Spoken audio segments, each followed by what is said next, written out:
Hey everybody, welcome back to one of the Stone Face Reactions. I'm Theta, below me is Justin, and below him is Lessons. There you go.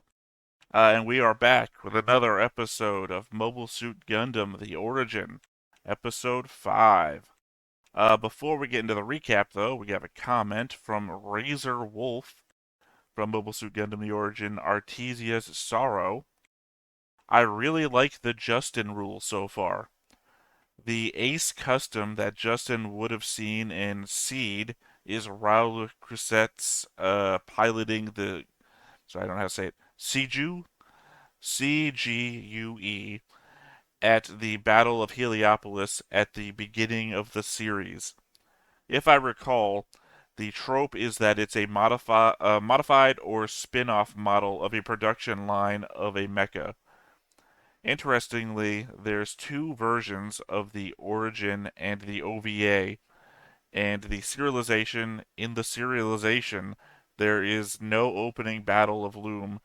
It starts with the night before Daikun's speech. Sorry, I think that may have.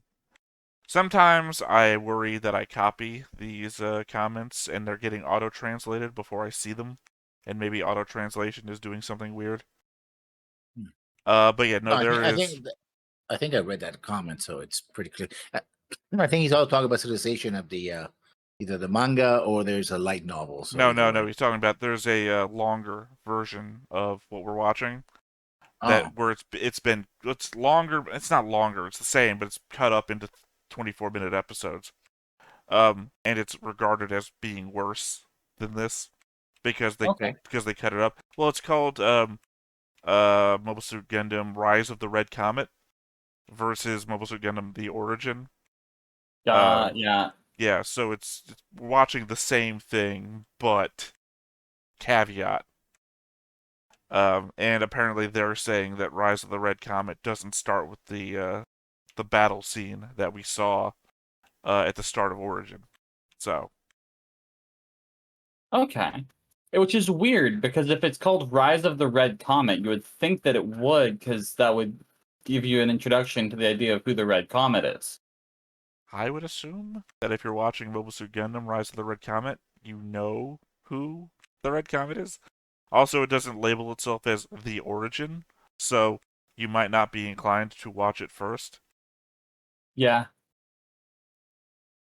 But yeah, I mean, unless Lessons has any commentary to make about customs. Not really. Okay. Well, it's been your thing, so giving you the I mean, space. here we don't really see. I think there was a comment last week that in fact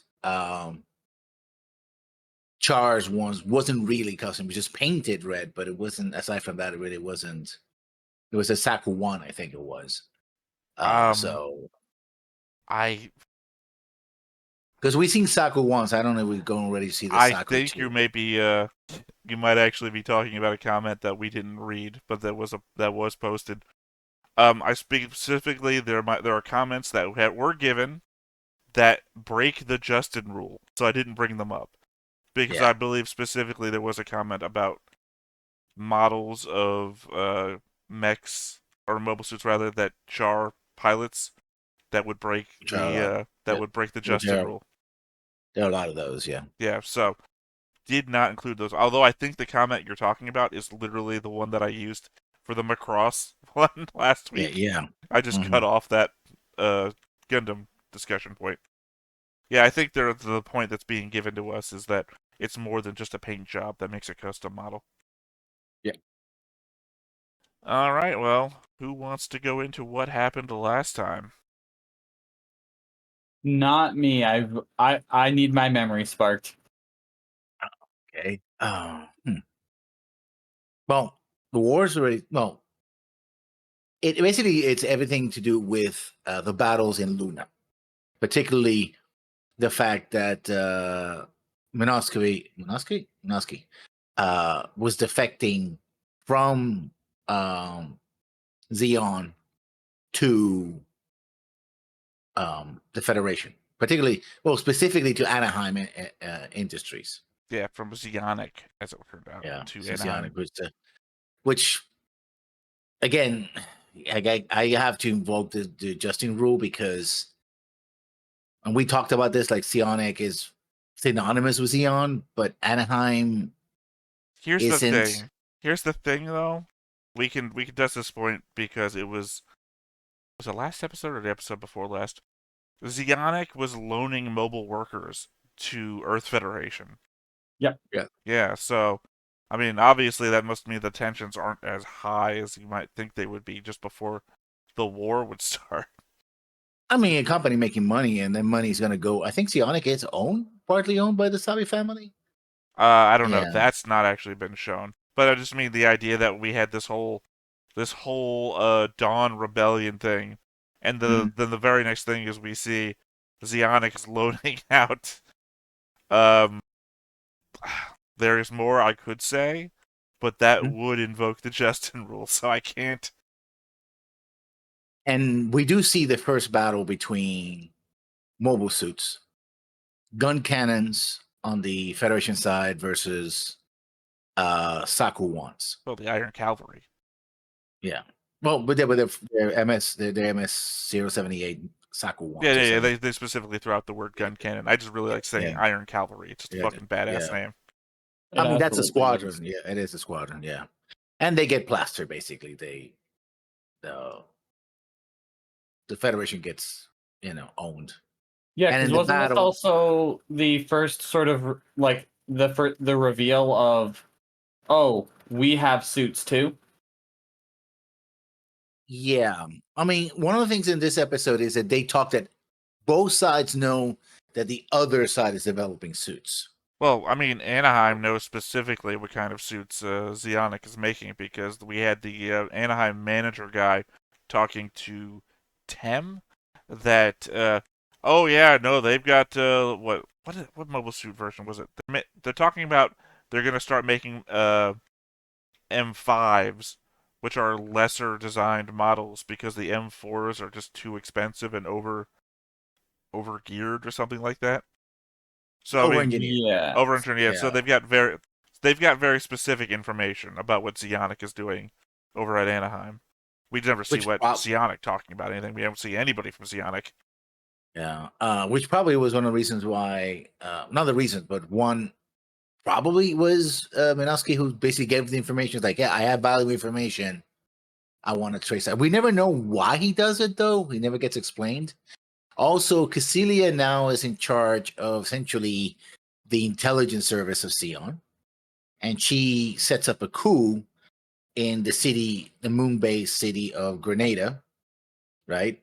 And uses it to be a forward base to attack Anaheim / try to get Minovsky. But Minovsky dies in the middle of the battle because his vehicle gets crushed by a falling gun cannon.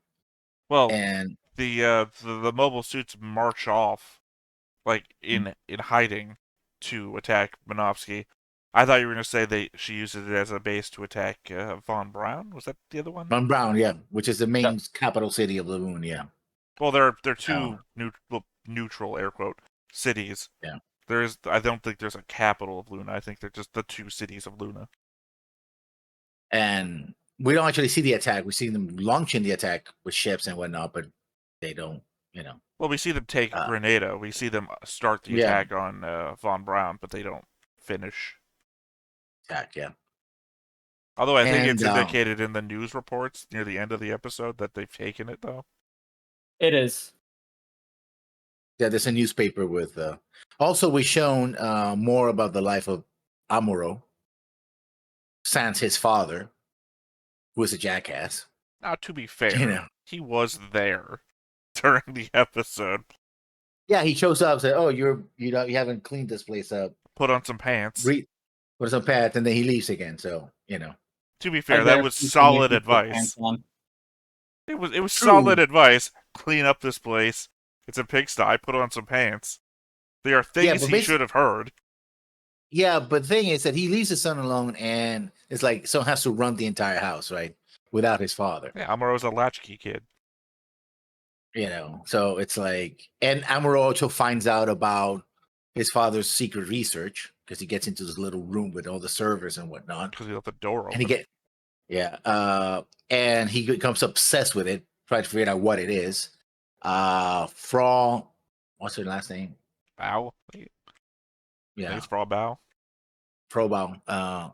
Basically means lady bow. I think because a Frau is German for formally for women. Um, I mean, I pointed out because me and Justin watched Gundam Seed. Yep. We have Ha, and then here we have Fra. yeah, And I and think you're Frau, talking about Frau, but her name is yeah, actually spelled Fraw. and For she real. seems to have a thing for Amuro. Uh, you Well, know, as indicated by a bully. I mean, no, I mean she goes. I mean she makes a whole thing about being with him over Christmas and the cake and all that. And Christmas in Japan, at least, is very. It's weird. It's one of those. It's very romantic couple thing. yeah. Where people get together. Spend time with your Spend. loved one, go on a date, get some KFC. Yeah. It's very romantic. Well, the cake thing is what she did, which is the other variant, You sure it was cake? I and think it was lasagna, wasn't it? No, it was cake. it was It cake. might I have been. know Yeah. she yells at him about lasagna. I remember that. Because he says, I wanted to eat your lasagna. Those are words that he says. Yeah, Because remember, she goes and up and yells at him because he doesn't come down. mhm, She waits there the whole time. yeah, until he comes down and the place is still in a mess. And in fact, she even manages to talk to his father, to Amuro's father, and says, "Listen, he's all alone. I'm trying to help him, but he's like, whatever. I got work to do." And he's more worried about Minosky and the project that he's doing because Anaheim Electronics is the one behind the gun cannons and say, "Oh, that they're perfectly fine. We don't need to. These are going to be the mass produced units, and they're better than whatever Psionic is doing." Turns out that they're kind of not. Um, Yeah. because the Sakus are far more maneuverable, and the pilots that they use also have more experience because they were the test pilot crew for the original mobile suits on the Zeon side. And he's trying to convince me, like, no, listen, I have a project will be better than this, right? Back me up. So So that yeah, go might ahead. be why he's being like a father in that type of style, where he's seen what's coming, or has got like caught wind of like, oh, this is going to get bad. We need we need to do this now. Is he a shitty father, though? I think he is. From Is he? Because everything that we've his attitude with his from what son we've is like, seen, yes. I think yeah. you were about to say it. I just want to circle back to that thought. Is he, though? Is it more important that your son survives a possible war, in which case you should really make that machine you're working on? That's what I Yeah, but mean. his son, From what we've seen, yes. But it could very much be a case of no, I'm putting my research into a position that's going to save so many lives. his priority is not his son. I'm just saying, the position that I feel like you two are coming at this from is fuck the Earth Federation. I have a son to raise. Not really. I mean, he could just. Take his I son mean, if everywhere it, he goes, ruin his life in a completely different way. more like probably have some priority. It was like the way he is like, oh no, I have no time for you. My work life works is more important. I'm not gonna explain it to you. No, he doesn't even take a moment and go like, listen, things are getting bad. My job is important. I need you to, you help me if you clean up this place. It makes it easier for me. Not even that. It's like you're put on some pants and clean up this place. That's also very much against, to my knowledge, I could be incorrect. That sort of interaction between father and son is very not like Eastern culture type thing, though. Like Depends it's on it. very parent is It the de- head of the household. This is what I say. Do it. Remember it though depends that this is because I seen it. this is a whole world environment and everyone's not specifically from one place. Yes, Yeah. but where it's made is going to influence the portrayal, even if they're trying to show a different space.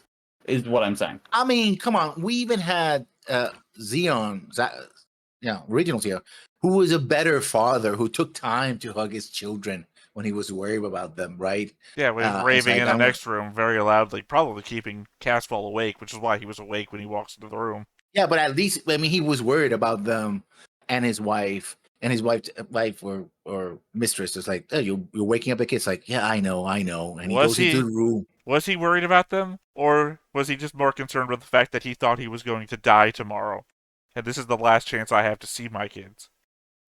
Still shows concern for its kids. I don't know. You know, One is selfish and the other is caring. I I mean, want to if see he's them so, because it's my last chance versus I care about my kids and I want them to know that they were loved. Two different points of view. Also, I would argue that I wouldn't Tem telling Amuro about the situation only serves to put Amuro on edge. Amuro has no ability to affect his situation.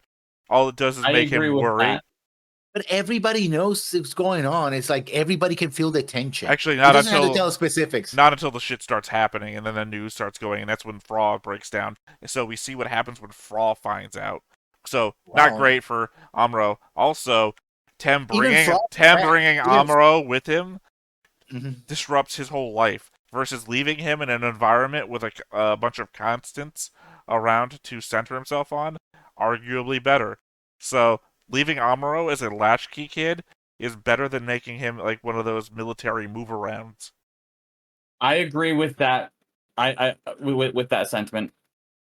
I would just argue that Tem is probably, although distant with his son, doing the best in a situation where he feels like his responsibility is to the greater good than just his family. Yeah, but it's just it's the attitude. There are ways and there's ways, right? Of Because he's course, so this. implying also the Justin rule, right? So Yeah. Uh, he's so dismissive, right? And it seems like, oh, I have to deal with this shit. What the hell, kid? of Get a course, if you fucking walked life. into your house and the person significant in your life is leaving trash bags full of crap all over the place and walking around in their underwear in a seeming daze, by the way, he didn't seem like he was all there, but he was responding to his dad. Wouldn't you be just a little bit upset? What the I fuck would be did you do worried to about my my son. house? I'll be worried about my son. It's like, what the hell's going on here? Oh But He's yeah. like, again, it's the difference between the cultures that we're raised in. No, not but like, even. hey, listen, because even Frau's parents are more worried about her. It's like, oh, don't go there. You know, stay home.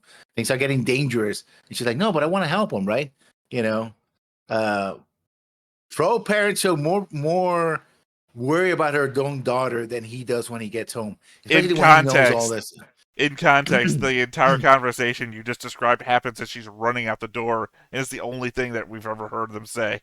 So, and Even that little bit, it feels more like, yeah, you're our daughter. Please stay home. Things are getting bad. We don't know what can happen. And she's, of course, she's being a teenager and in well, love it's because she's also her clearly in love. mother. Her mother's the Yeah. one that says that versus the father that is Tem. Mm-hmm. What the fuck is wrong with you? Why is his house a mess? Why are you not wearing pants?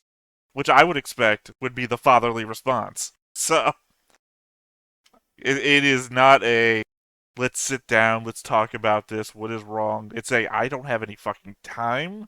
I just got off of a flight from Earth. Get your act the fuck together. And I would say that is pretty negative overall. I don't know. I mean, maybe in modern times?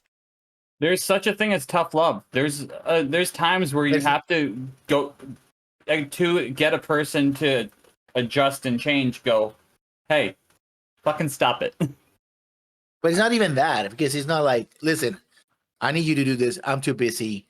It's like, this is a mess. You don't have any pants. I'm going to grab the newspaper and read it while make me.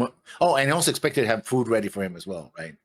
Like basically, he's basically taking his son as his wife. You know, it's like, oh, I mean, you need to give me food. You need to clean up this place, and you need to put some pants while I'm reading the newspaper. Well, no, I Because don't think you're saying the pants thing. If what you're saying is true. yeah, But I mean, I think it's also situational to the time period, right? yeah, yeah, There's elements of parenting that existed 20 years ago that wouldn't fly today.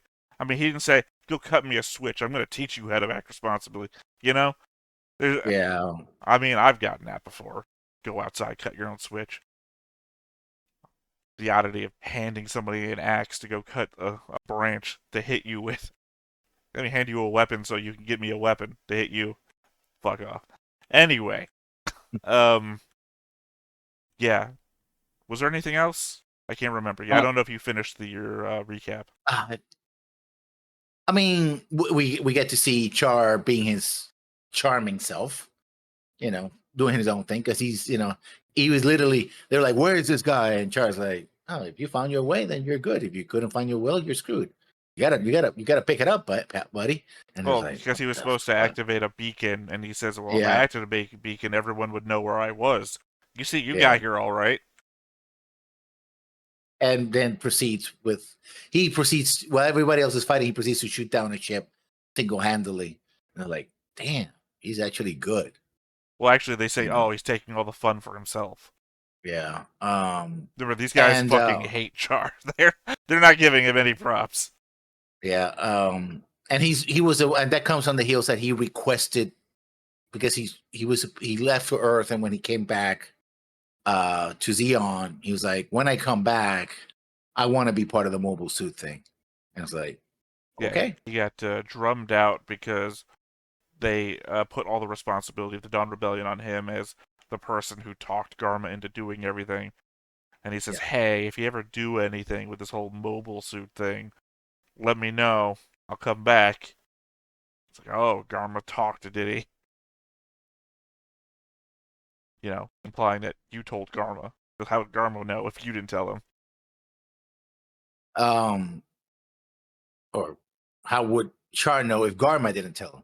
But no, but I'm saying how would Garma know if Dozel didn't tell him? I mean, yeah. Okay. It's It's a like, whole yeah. line of people yapping. Yeah.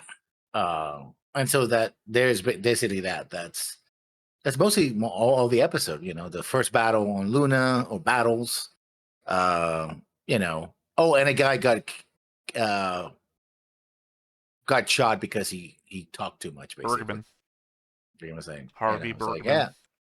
It's like, yep. oh, how did he know? How the governor of Grenada know about this? He's like, well, the idiot. Well, he was trying to intimidate him into getting their And way. yeah, He was doing that thing where you go over someone's head in the attempt to make yourself look good to them, and it didn't work out. and So he got 2, 3 shots to the chest. Hey, he got kissed by Caecilia before that. He had an active life. had Yeah, but don't talk. yeah.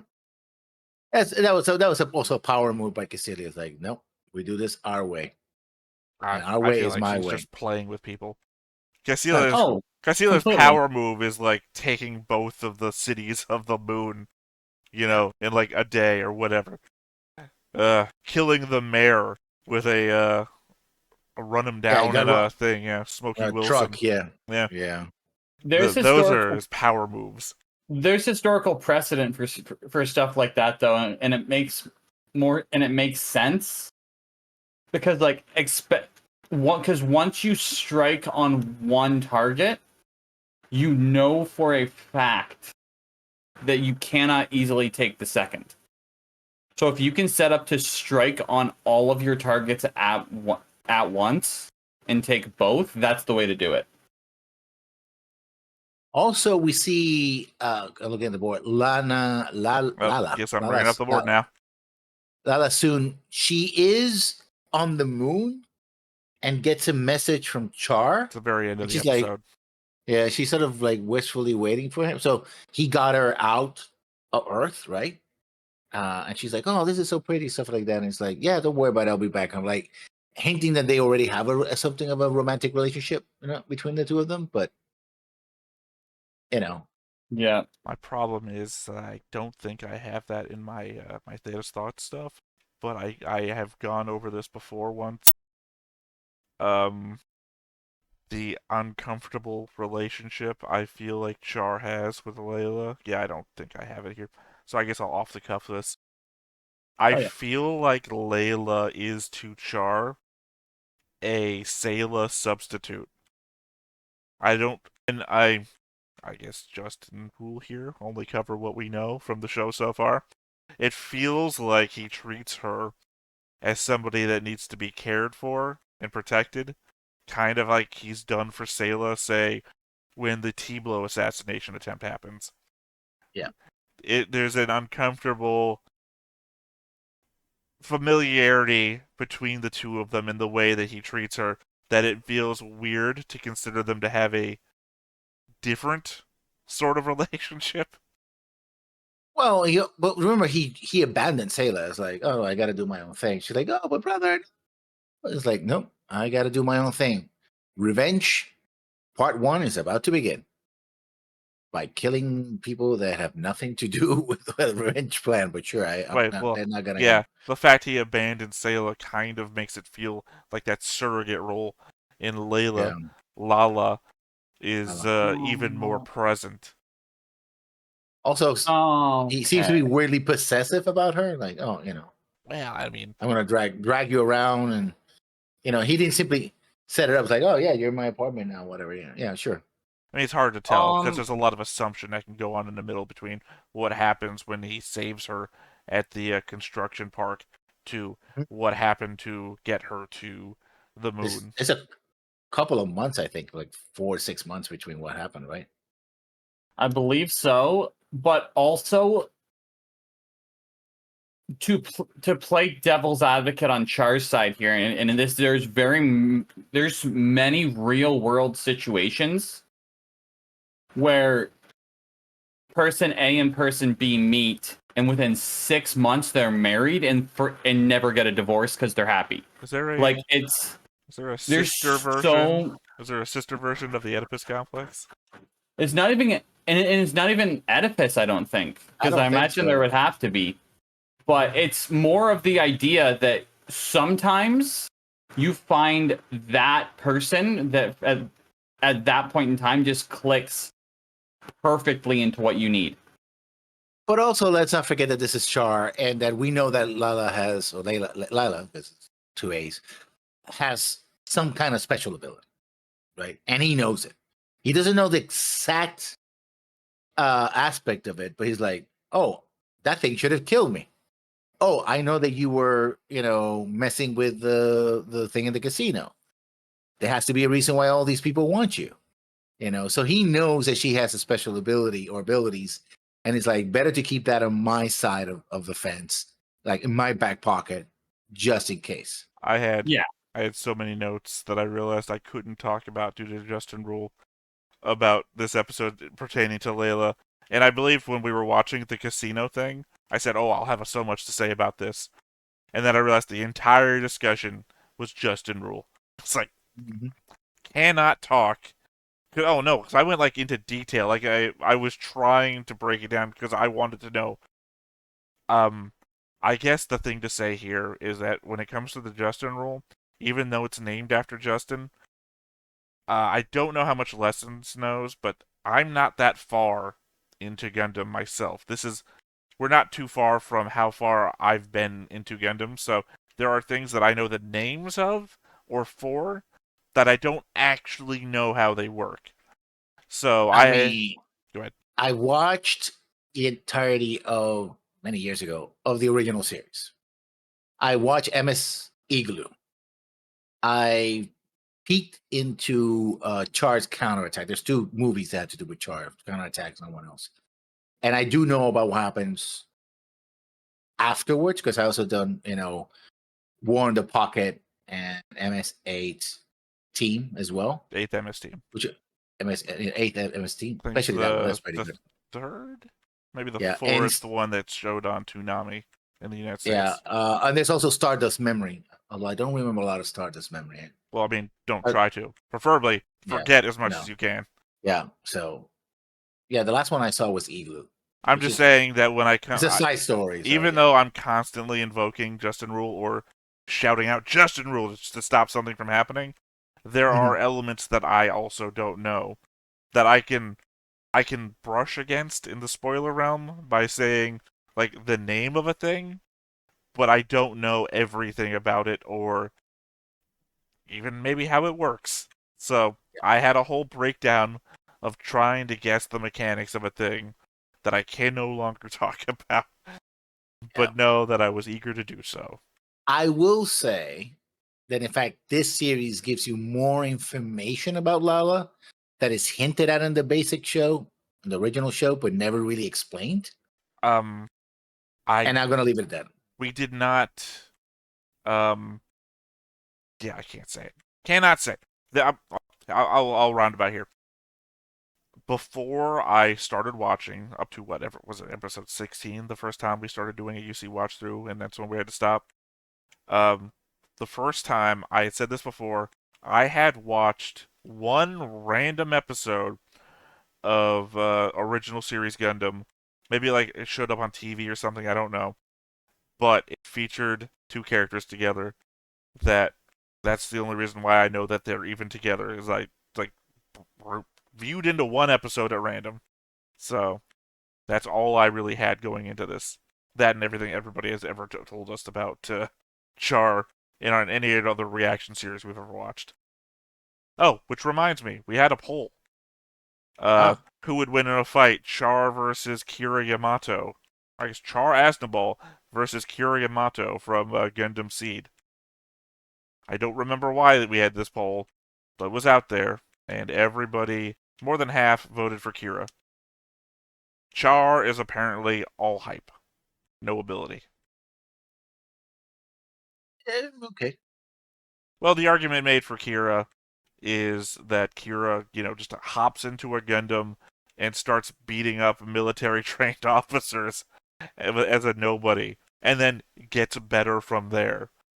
Versus Char is a military trained officer beating up other military trained officers. I see the argument. Well, I mean, you and me, we've both seen that Kira can also survive death. So Yeah. put a nuclear bomb in his face, fine, he'll wake up in outer space, even though he was on Earth. Anyway, not gonna keep harping on that. People are already upset. Yeah, you already brought up invoked to the board, so the board is up. We have what Gambler and Aga here who are dead, joining the Mhm. line of people that Char has killed. Specifically on screen, Lino and actual Char. Yep. What else do we have over here? Smokey Wilson, mayor of Granada, and Got Bergman. smoked. He was Got smoked. killed 2 weeks before his jazz album was going to release. Yeah, maybe there was a disco. Yeah, but joining Casilia's line of killed people. Miguel here specifically responsible for Minovsky's death, so red line to the X cross. Who else? Even though Rambarao told him not to do it, he kept on doing it. To be fair, Minovsky could have learned to run left or right. Um, Fanbao, Fra Bao's mother, she made an appearance. So, I mean, her dad Yep. technically did too, but her dad has no voice lines, so screw that guy. I guess while we're up here, Gop made an appearance talking to Tim, so Yep. allies. Obviously, he's also in the military, so allied to Rebel. Tem, long line going back to Minovsky because they're associated too. He was a student of Manovsky's, I think. Yep, makes him an ally. Also, he was trying to save Minovsky, so kind of makes him an ally. Um, Fra, Fra makes it to the board. Older Amuro picture for the board. Yep. And then Kai and gang, because they did a drive-by making fun of both of them. Yep. So, yeah. And Haru. Oh, Haru was already there. Yeah. Haru has Haru. been there since the spaceport where he was chasing Yeah. him after he got out of the box. Mm-hmm. But those are all of our recent additions. Anybody you think I'm missing or a connection I may be missing on the board? I don't believe so. Nope. All right. Well, next thing. Oh, wait. You found something? Also, okay, no, yeah. I forgot that Dosul and Xena have a green line. Yeah. Yeah, held hostage, but they're on the same side. Plus, they seem Yeah. to have gotten over it with the whole "Hey, I'm a man and I can be hurt too." All right. Well, that's True. the board. Of course, I have the thoughts from before to go over to make sure everything is kept in progression. The recap from last episode showed something I only just noticed from the recap and not the original episode it was in. But despite the fact that Deikun is constantly referenced to be Zeon's right-hand man, in the poster we get shown on the street about human reformation, it's Jimba literally standing next Zeon on his right, and no one else is on the poster. Specifically, Deikun is not on the poster.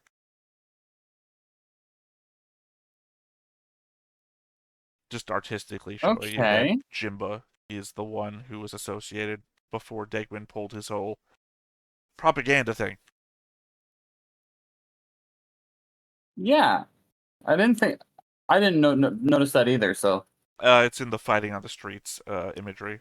It's in the background, like giant posters on the Oh buildings. yeah, something I did forget. This not only did the Zeon declare independence officially, but also declares of a principality of Zeon, Oh as yeah, opposed to the Republic of Zeon. and war were declared. Yeah. Yeah, we kind of missed the big part. It happened like in 5 seconds of text, but it was the biggest thing. The 1 year war officially started. I'm true. really going to miss childhood Artesia with her little witch looking outfits and innocent view of the world. Got to think at this point that was just for 2 episodes of the origin, and the next 200 plus episodes, if she ever shows up again, it's just going to be older, more world weary Sayla. I'm glad we got to see that version of her, but now I'm going to miss it.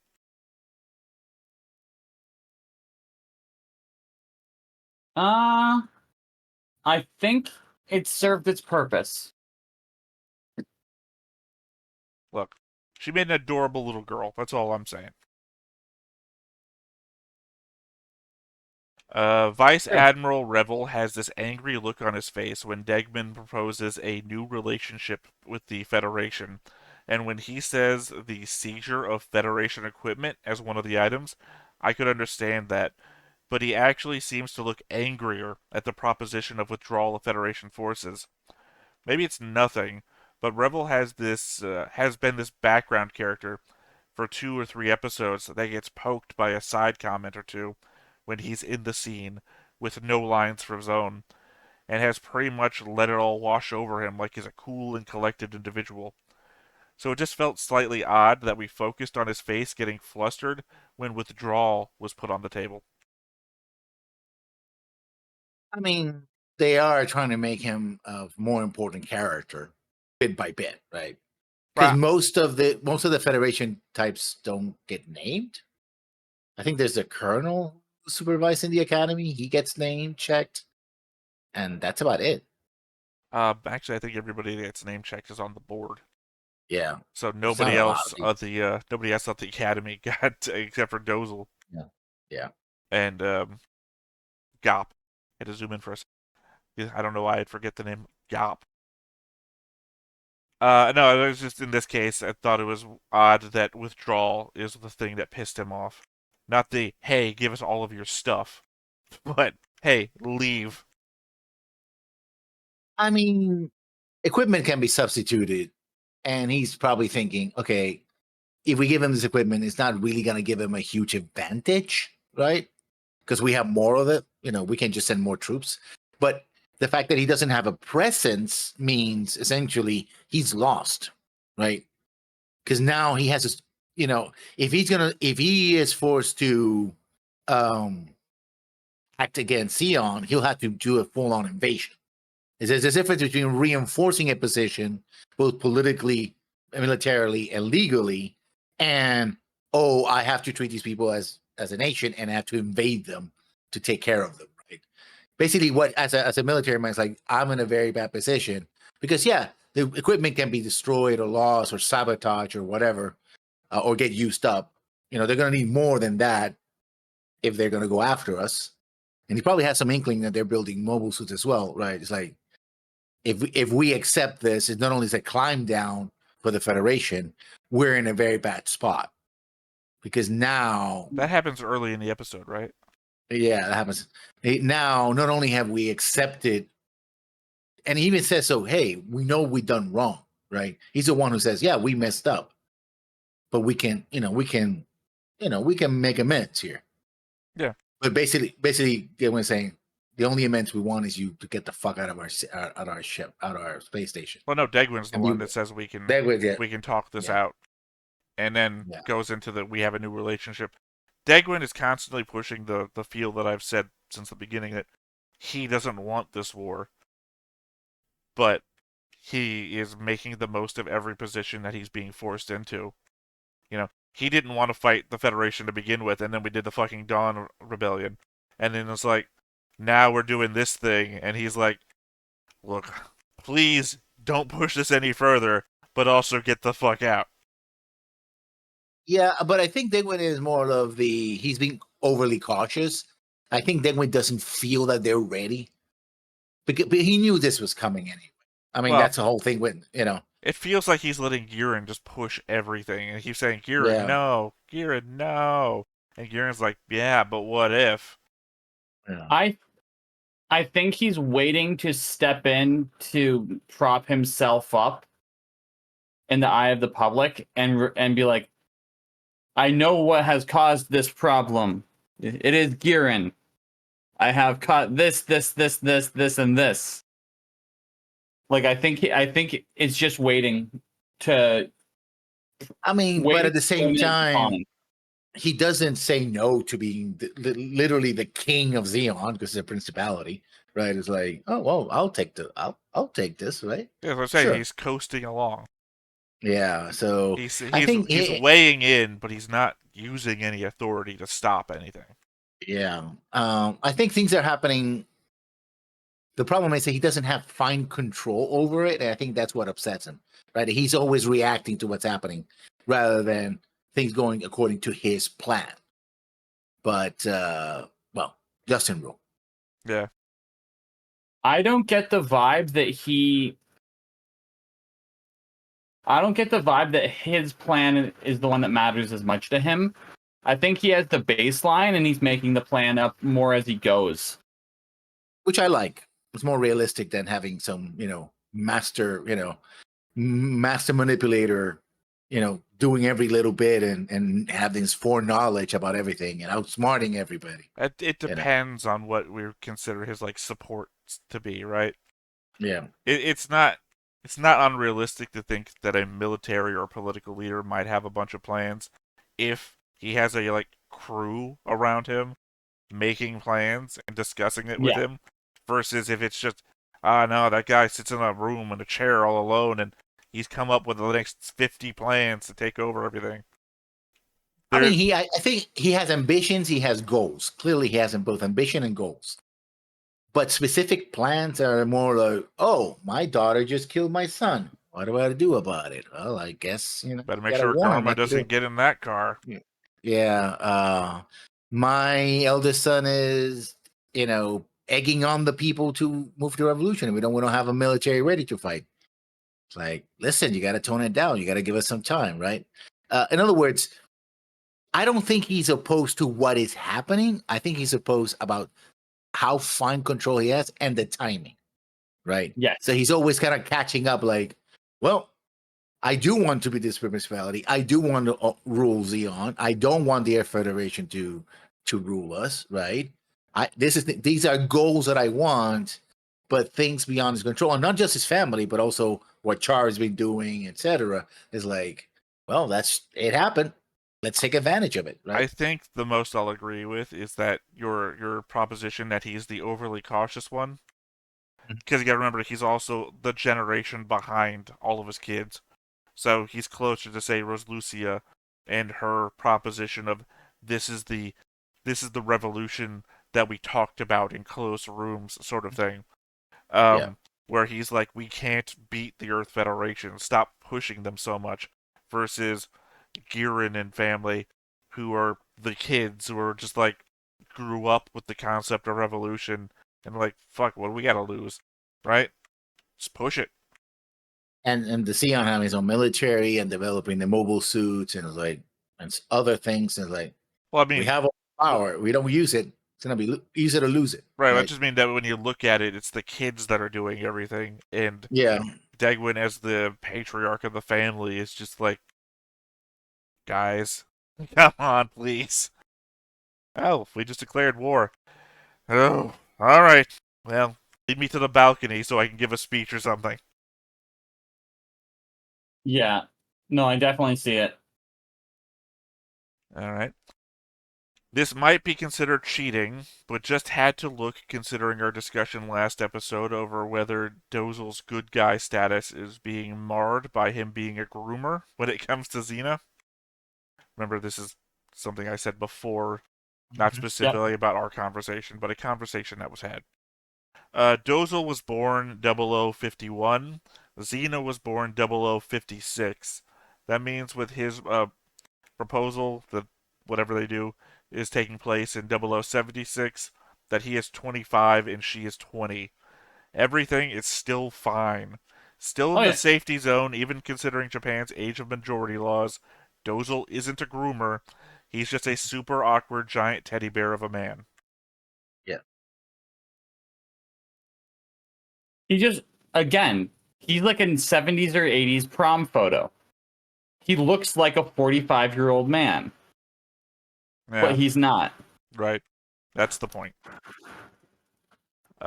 As an aside, I appreciate the connection formed between Lala and Char in that one moment of my family would be better off with the money than with me. Just feels like Char has to be thinking that he's taken care of something that Sayla would have been better off having done than having her brother around. So common ground, even if unexpressed. I mean, I think he understands the burden, right? From the very I mean, from the very beginning, it fell upon him to be the symbol and the leader of the family, right? Everyone else is panicking, and he was like, I gotta step up. And so I think and I think that's why he broke with his sister because he felt his sister was laying him back. Like he needed to do these things, Well, I right? mean, And he couldn't do it with him. consider Texas, right? They've got Mhm. Zabi family people watching them and following them around all the time. And Yeah. when he goes after them, Sayla gets in his way because she doesn't want to see violence and everything like that. So Char sees something that he has to do, and that Sayla would be better off having it be done than having her brother around with her. In the same Well, way that Layla's family is better off with the money that she sends them than having her yeah. around. I'm not saying it's true. I'm saying that's the thought process, and it's a shared thought process. I mean, but from Sayla's perspective, she doesn't like that what her brother is turning into, right? His anger, his hatred, this dark side that he has, which he already has proven multiple times that he already has it. So it's like, Sorry, when you were saying eh, that, I was thinking of that G Gundam. I take my anger, my hatred, and all of my sorrow. I don't. I th- I think Sayla. I think the Sayla thing is more to express the idea of action versus pacifism, because Char doesn't understand how to be passive. Char is always actively doing something. oh, There's not been a single moment where he's not. Because There was a time he was asleep also, on a mountain. what she's like, what? How do I express this? Because I'm so close on actually having the words to properly say. That's what it is. Okay. She's seeing him become a soldier. Because there's a difference between a soldier and a warrior. A warrior is someone who can go fight and come back home. A soldier is not.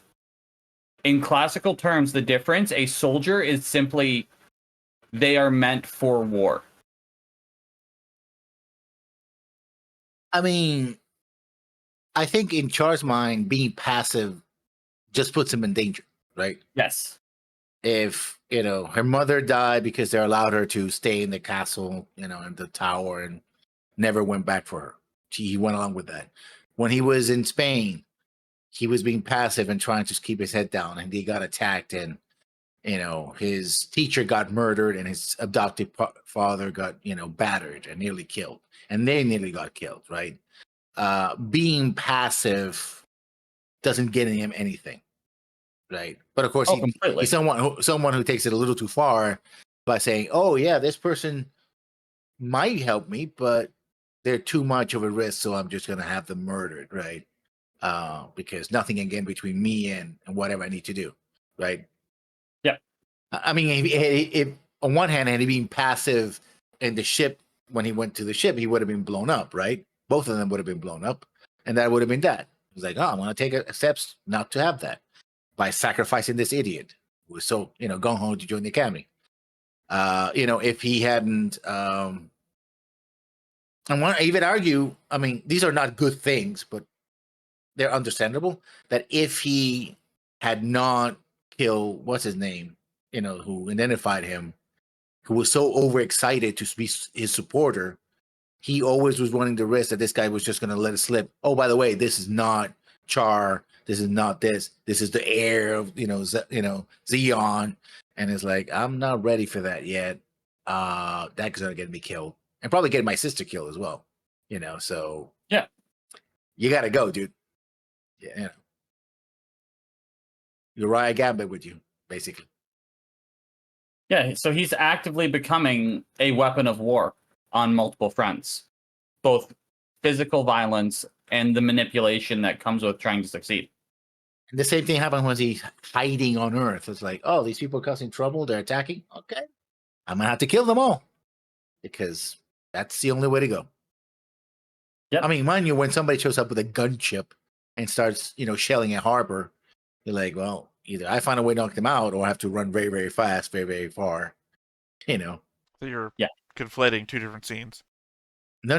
Remember, okay, The when he gunship goes attacks Gambler's boat. yeah, Yeah, but and he was that's there. He was there because he was confronting the gambler, like, hey, you better let her go, blah blah blah. I know what's going on.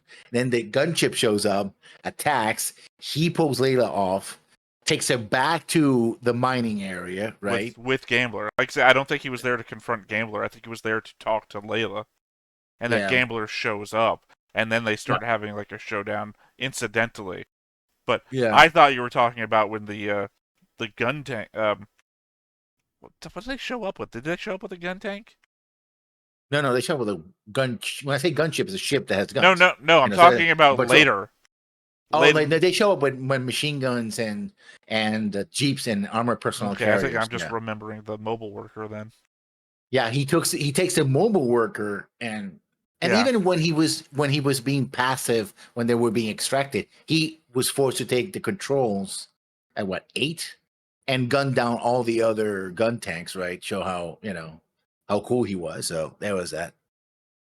Yeah. They Speaking wouldn't of have survived if he hadn't done that. speaking of mobile suits though. So we have the original two mobile suit designs pioneered by Dozel's crew at the Black Site Banshee. Then we get the MS-03 and MS-04, assumedly worked up by Dozel/Minovsky and the crew at Zionic. The next suit is by Anaheim, which is the RCX-76, and the Anaheim plant manager hinted that Zionic will be coming out with a lower spec MS-05, which is developed post Minovsky defection. Then TAM is still developing the RX-78. That is our current timeline of mobile suit development. Yeah. Without obviously knowing anything about the gun tank that existed before we started the show. But technically not. I mean, retroactively, it's considered a mobile suit, but at the time, it wasn't called a mobile suit. Origin consists of a couple of things that make people describe it as an alternative timeline to the series, and I disagree with that because I just say we can roll those things in.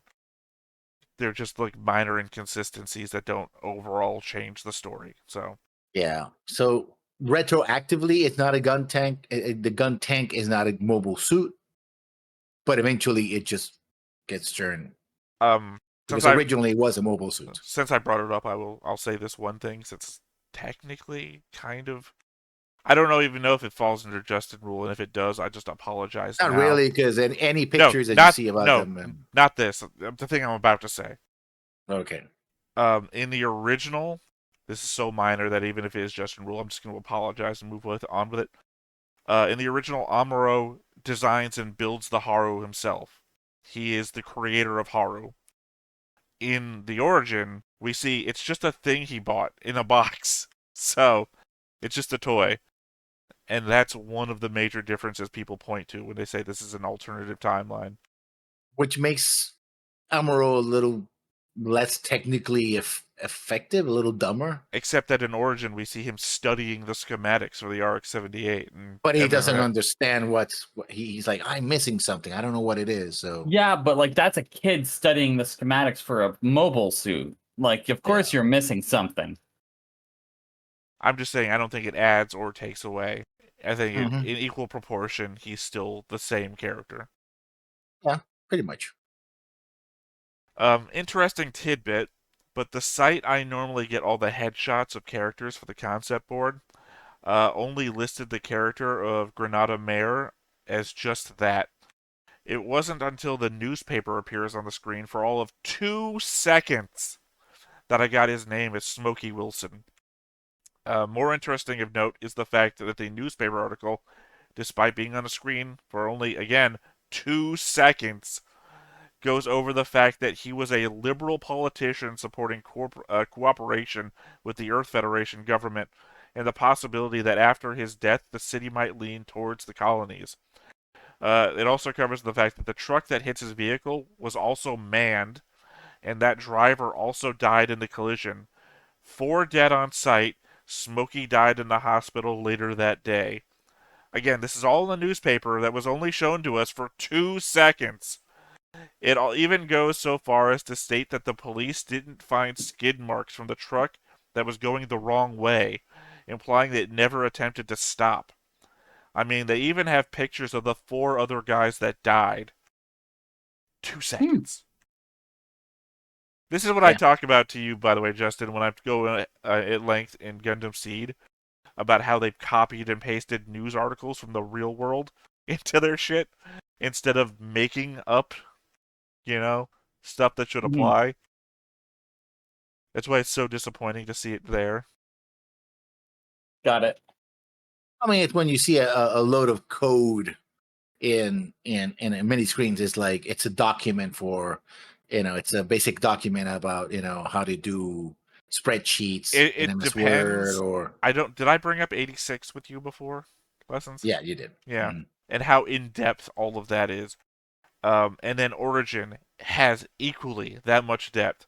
And then we go back to Seed, and everything is like little blurry text things, right? It's meaningless nonsense. It's scrolling across the screen, and then somebody like holds up a paper, and it's like, okay, I'm gonna pause on that later when I'm making my notes. And you know what it was, Lessons? It was like Yahoo News articles about like a genetics company, except every so often they changed one of the words to be Yamato, which is, the main character's last name, except in the news articles they're talking about a company. So apparently Kira has been doing a lot of stuff about mergers and shit. Emergency negotiations. Yeah. Well, yeah, because even in the text it's like click here for the hot link, and it's like what the fuck, Jesus. And that's just my disappointment, and that's why I keep emphasizing 2 seconds. They spent all that time writing this shit on a paper, by the way, that's moving on the screen in 2 seconds. And we can't spend this time on a shot that lingered on screen. Anyway, my last thought here.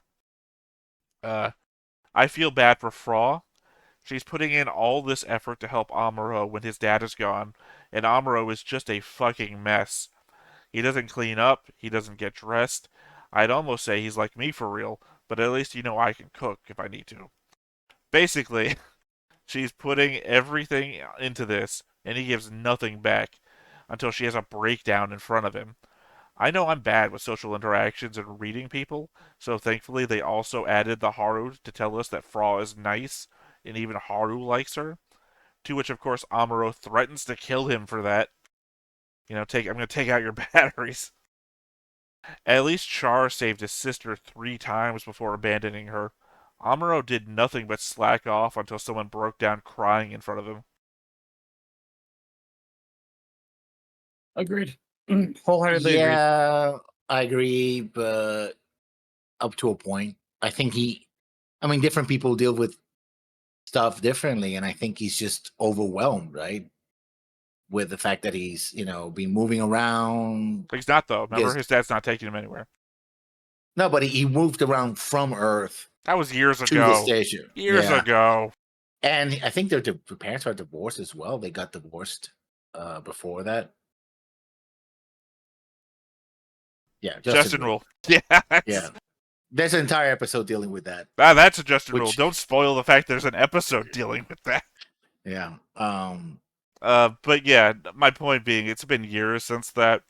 We don't know how much he's moved around before that. We don't get shown that. All we saw was him at a spaceport, and then on the ride there, and then arriving. And he was a small kid. I had to change pictures on the board because he aged up. So yes, I don't. I mean, again, we know he has so a school life. He has a school life. He has friends. He has a friend that comes over every day to help him out. He's also being bullied as well. Oh yeah. Um. So Again, I know I gave that a flippant. Oh yeah, but I just mean it's hardly bullying. They're just shouting stupid shit at him. It doesn't help. They're implying he has a girlfriend. Oh god, they're such horrible bullies. That you can't make that judgment call based off that scenario.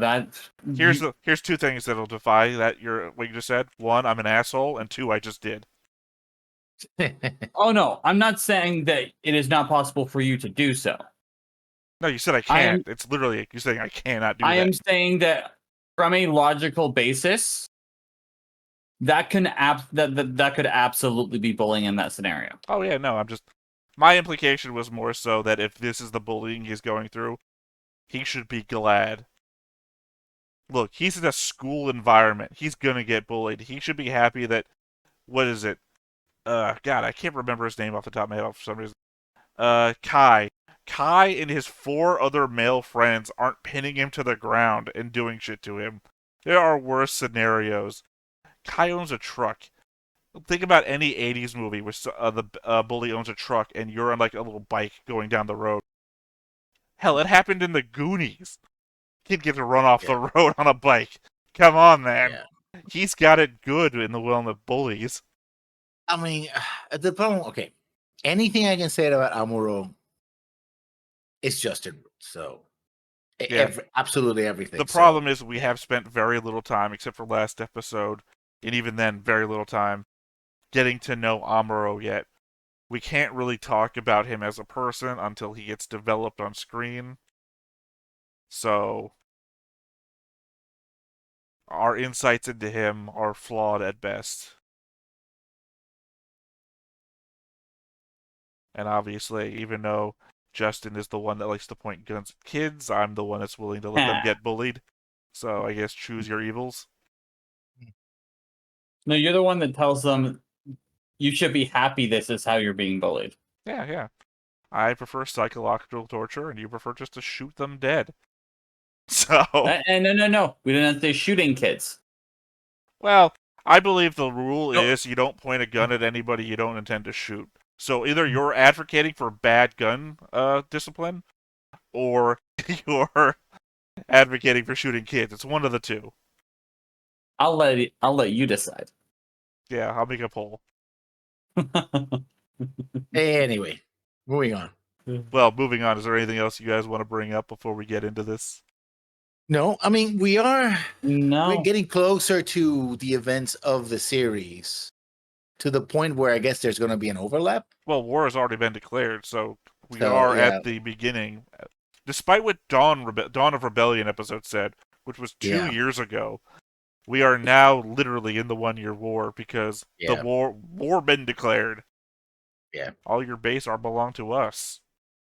Yep. All right. Well, that said, I guess let's go ahead and get into it. Let's do it.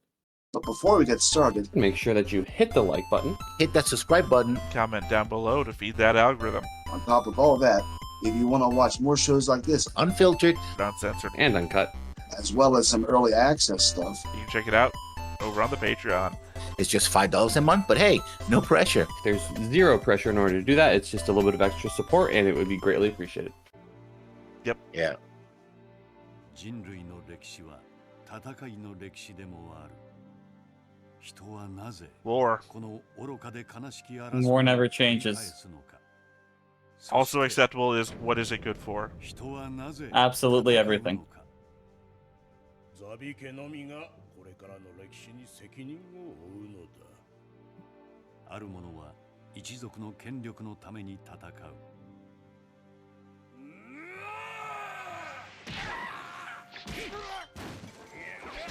To be fair, not one Wilhelm scream to be heard. そんなものはもうない。あんたらに首に殺された。またある者は己のプライドのために戦う。 Kaido. It's very interesting that the words that they choose to do Japanese in. そしてこの男は You know. なぜ戦いを続けるのか。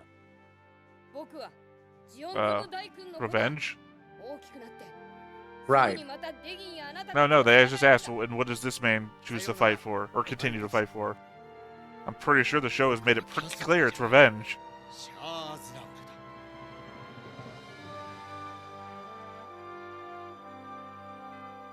月のトワイライトか。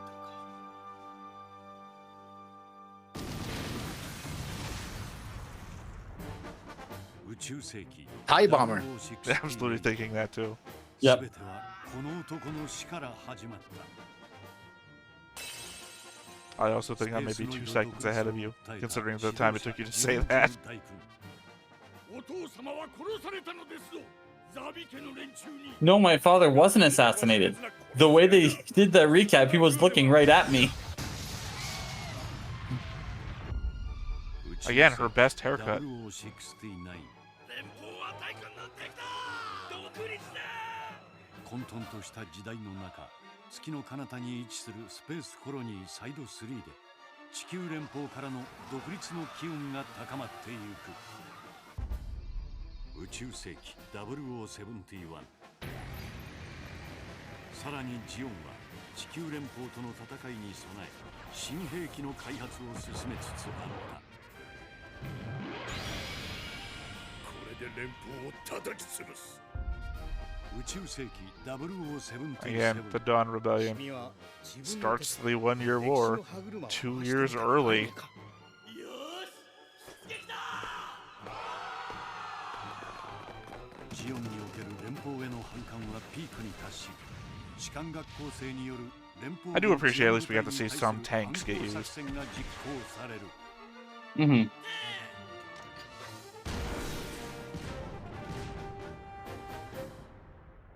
コロニー国家が連邦に勝てるわけがない。さあ、それはやってみなければわかりません。 Like I say, he just doesn't push back against the 目 sun. 前に迫る。 Is that what happens after war is declared?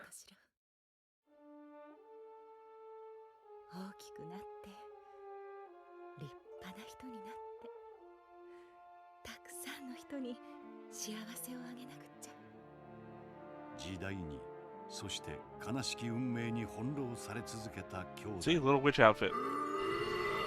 Mm-hmm. Now we switch to Dark Souls. 一晩だけでいいからあの子たちと不憫すぎます。 Yeah, if only a stray had combat rolled, she wouldn't have died 死んでしま due to う。 poisoning. Exactly. この二人には安息の時間などなかったのかもしれない。アルテーシア、母さんが死んだ。母との別れ。待って行かないで兄さん。キャスバル兄さん。そして唯一の肉親である妹とも別れた男は Slipped on a banana 復 peel. 讐者となる。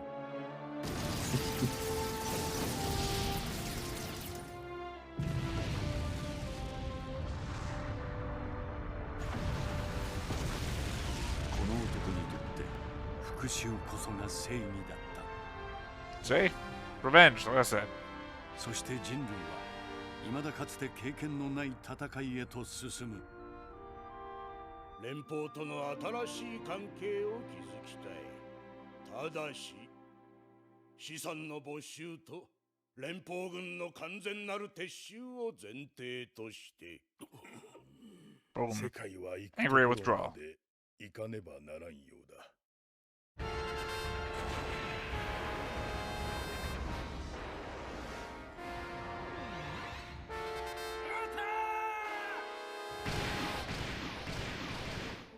ジオンが密かに開発を進めた兵器、モビルスーツ。それは I had done a, I think this episode was the episode I'd done the whole breakdown of weapon systems comparisons. But I chose not to do it here, because specifically it was a comparison between Gundam Seed and Universal Century, based on what they had said.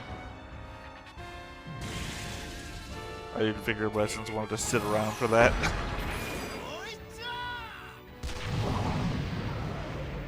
知っておかれる通り、ジオンにはもうこれくらいの力があるのです。父レギンが皇王として立ち、間もなく独立を宣言するでしょう。ジークジオン、ジークジオン、ジークジオン、ジークジオン。 Hey guys. Seek Zeon! Hey, gotta do it. And our lineup here, I'm the Zeon guy, Lessons is the Earth Federation guy, and Justin is TBD. And I don't mean you have to pick one, I mean you have a symbol next to you that I don't even know what it stands for. So It's mysterious third faction. yeah, I mean that is your meme. キャスバル兄さん、本当に死んでしまったの？さまざまな人々の正義と正義がぶつかり合うとき、新たな戦いが生まれる。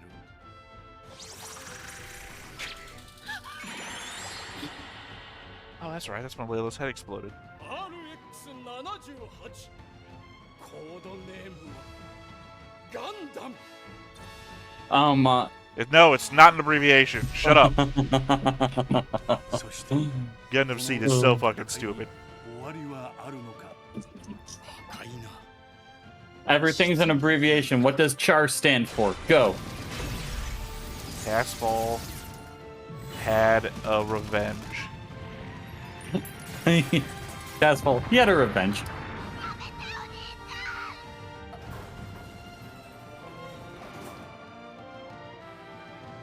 That would be a hilarious way to determine a character backstory in an RPG. Just pick a name and then make it an abbreviation.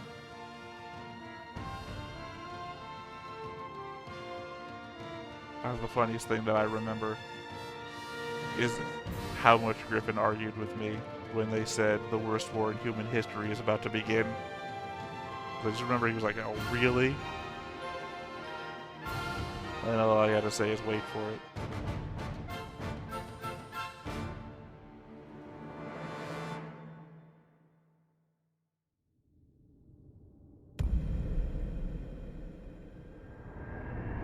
"21 days from my birthday."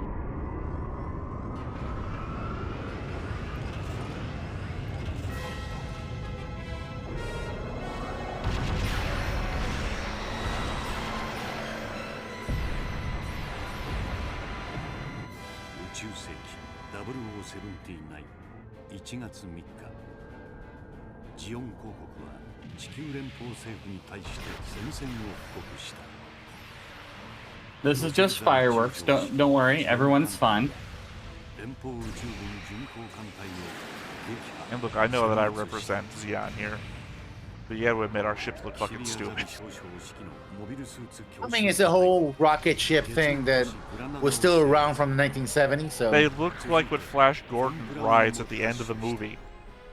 yeah, Imagine it's a that- guy standing behind them. Yeah, I mean the aesthetic It's of the dumb. rocket ship survived in Japan until the 1980s because of anime, right?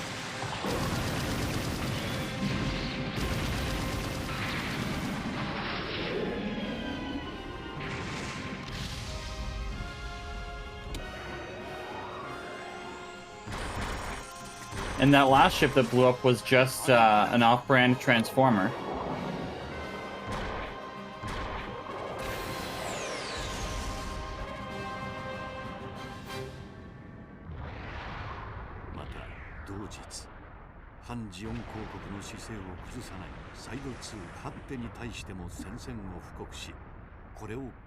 Which was actually in the news report last episode. 天の豪華で焼かれるのだ。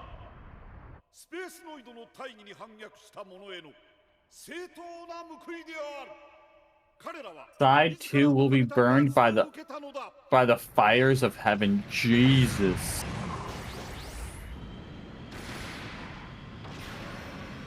There's some more TIE fighters. Well, remember that a number of sides sided with the Earth Federation instead of Zeon, which itself is supposed to be representing all the colonies, or Banchai, or sides, or whatever.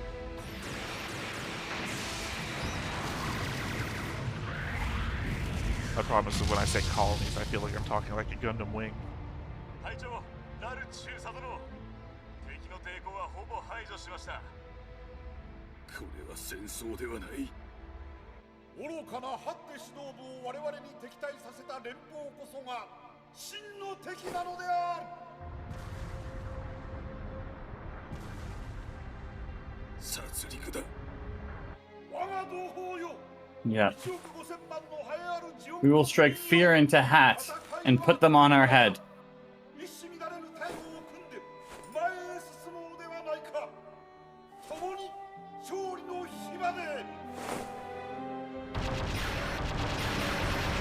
Eee.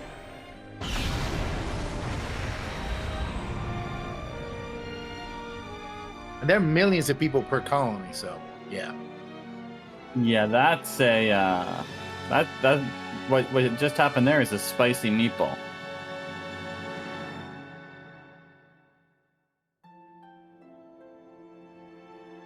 Luna 2.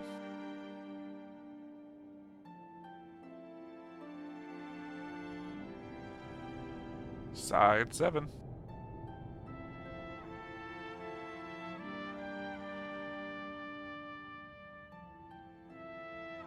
That would be strange for the sky to say under construction.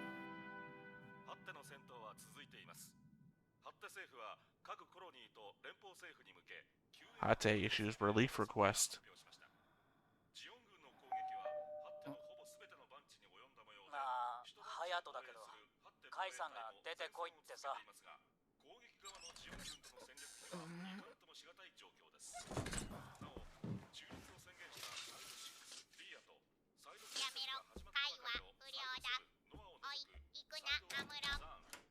引きこもってる場合じゃねえだろ。 You finished on the news part that I wanted to hear about. Mm-hmm. But yeah, they said all the Banchai of Hate are currently under attack, not just Hate itself.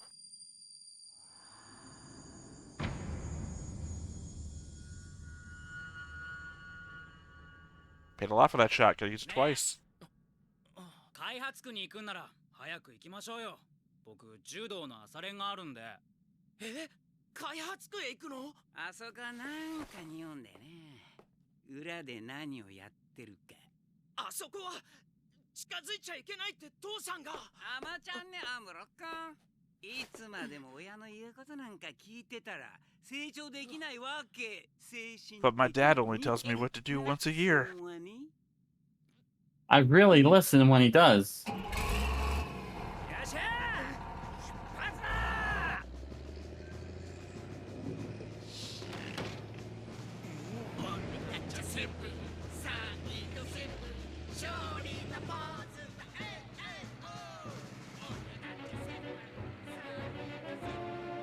Must have great air recyclers, considering that this Those thing bo- seems to be a diesel truck.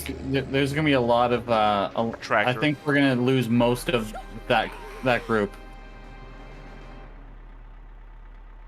カイさん、これマジでやばいっすよ。何カルカリッとね。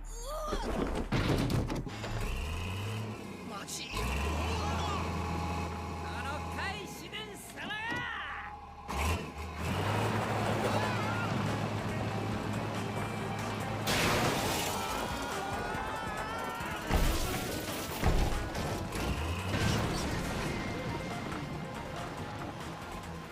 Yeah, this guy's an idiot. I don't know.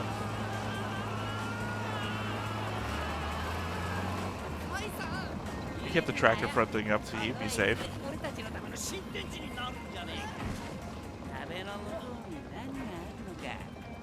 Because his safety is all that matters. Exactly. I mean, why does he want to know so badly? Boredom. I mean, that's what I imagine. Some people also just don't. That, or it's because there's a war going on and he thinks something else might be up.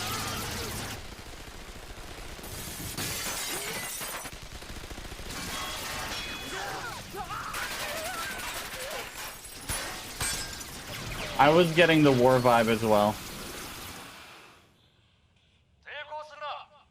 I mean, on a lot of stories, you could see Kai as like the main character, right? The person who instigates the thing to find out what's going on, then goes on a journey.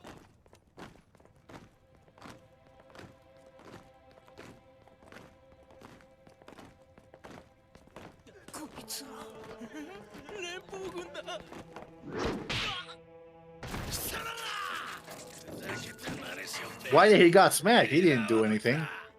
I'm assuming they all got hit. Okay. He deserved that. That was a good hook. I mean, they're kind of lucky they had anybody left to interrogate, considering.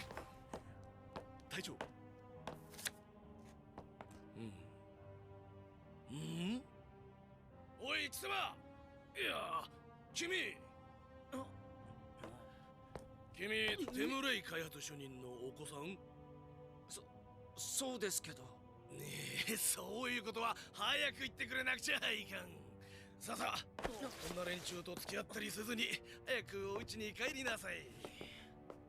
このクソガキどもがふざけた真似しよって殺されたのか。 So I'm willing to accommodate. Phew. Is this what you want? Because what you're getting. 大変好ましくない出来事がありました。このクラスの何人かが工事車両を盗み、開発区へ入ろうとしたのです。幸い彼らは釈放されましたが、 We did a number on those kids. Okay, one punch is fine, but Jesus Christ. Hey, some kids need to be taught there are consequences to your actions.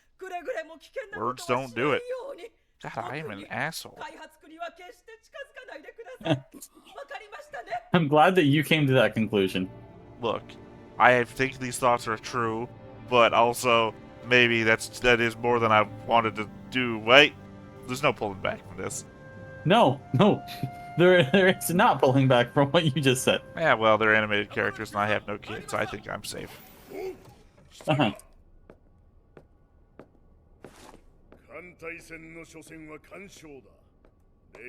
But I will fully say there's some moments that people do deserve to be hit.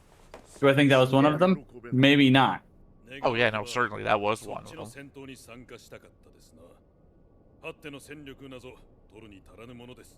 戦線する必要すらなかった。言うなそれを。アイランドイフィッシュですな。その気になれば半日で落とせるものを無傷で残せとの命令ですが。それよ、貴様を呼んだようは。ギレン総帥は頭がいいから妙案を考えた。Supreme Leader Giren. 戦争を我が軍勝利のうちに早く終わらせる案だ。 住民を殺してコロニーを落とす。Drop the colony like a Like a colony drop? You are doing something bad. I know I was being facetious, I guess. I don't know. It's like, don't say that. Wait, it's gonna be sounding like you're doing something bad. Yes, you are. We're just gonna let it fall a bit. 待て、もっと言わせろ。よく見ろ。これをコロニーに外部エンジンを取り付け、軌道から外し、地球の低軌道まで運び、連邦軍司令部ジャブローに落とす。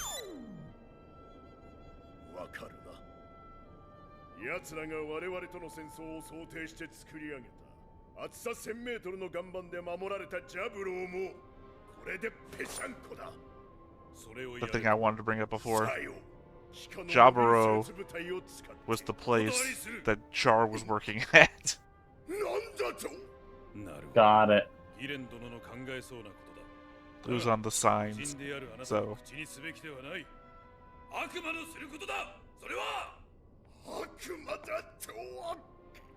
お前は悪魔ではないのか。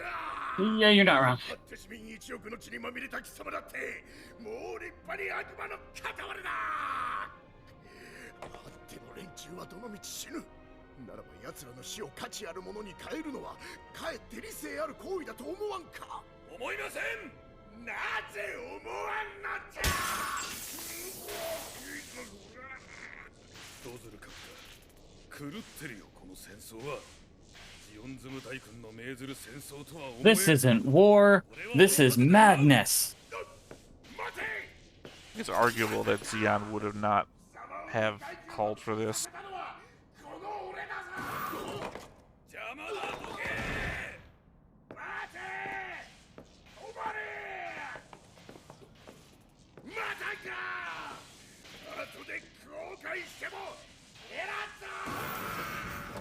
It seems like he doesn't want to wait.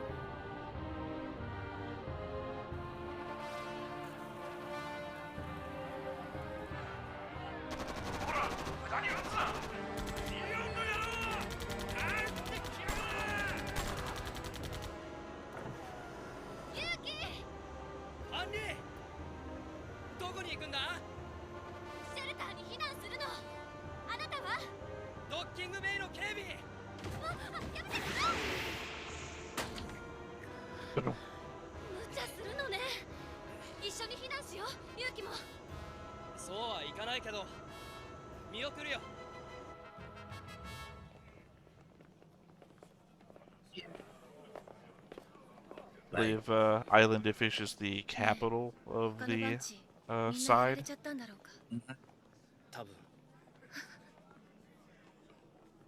I feel like if we tried to drop Washington D.C. on Moscow,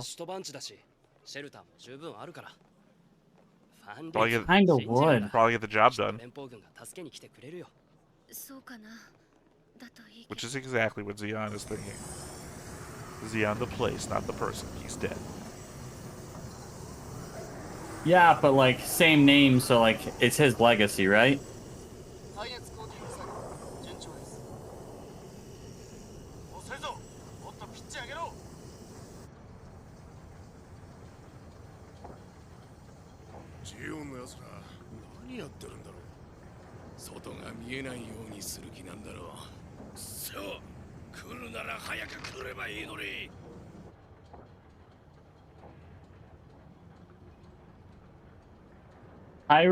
So what are they putting on the windows? A heat resistant. Heat resistance.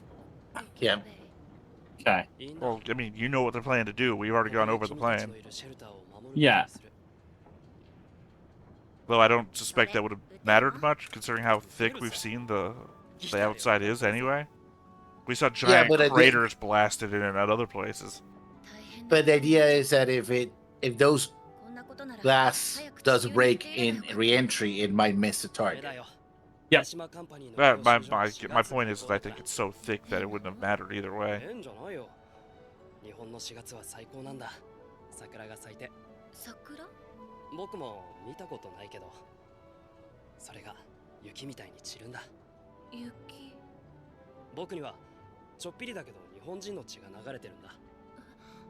勇気って名前も日本語なんだってさ。勇気、雪。違うよ。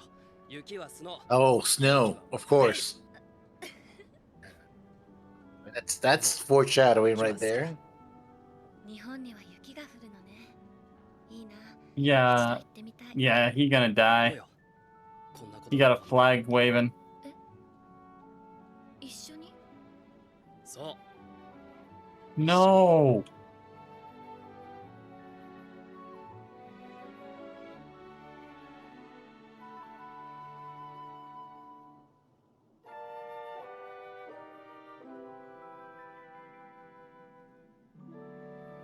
That's a death flag if I've ever seen one.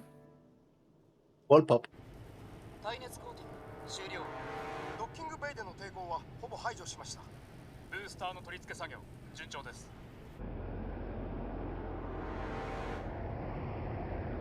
GG. GG guys.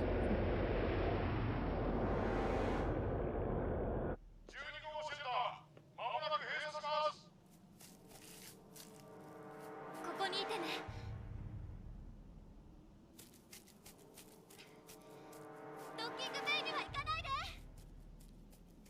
I mean, it wouldn't matter if he did. They've been largely dealt with.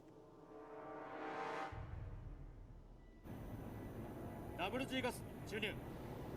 内側では10メートル前後の風が巡っています。ガスの回りは早いでしょう。 Basically, the implication being if he had actually gone to the hangar with all those people he was driving with, he'd already probably be dead. Yeah. それに近づいてくる地球の表面なんか見たくないだろう。 See, I mean, I can get his point, right? If we're gonna do what we're gonna do with this colony, you probably wouldn't want to be alive in it when it happens. 100%. Happy road. It's like Stephen King foreshadowing there. 寒い。なぜこんなに寒いんだ。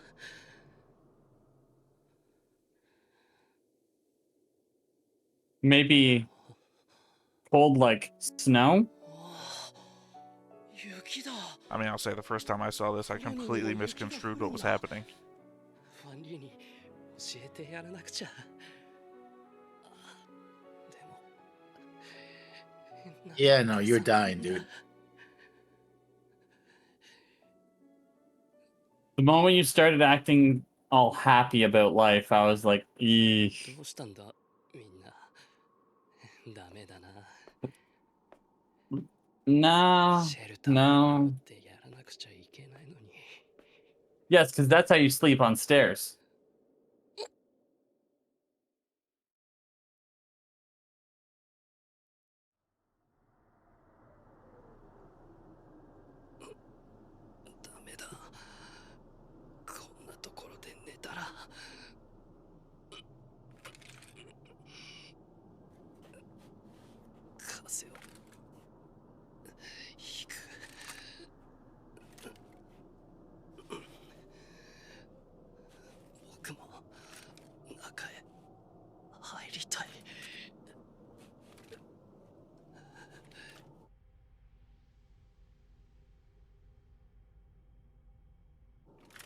Everybody inside is already dead, huh? Although we think the shelters would be air, pressurized so that nothing gets in. Oh. Okay. You would think so. I thought what was going to happen was he was going to open it and kill everyone.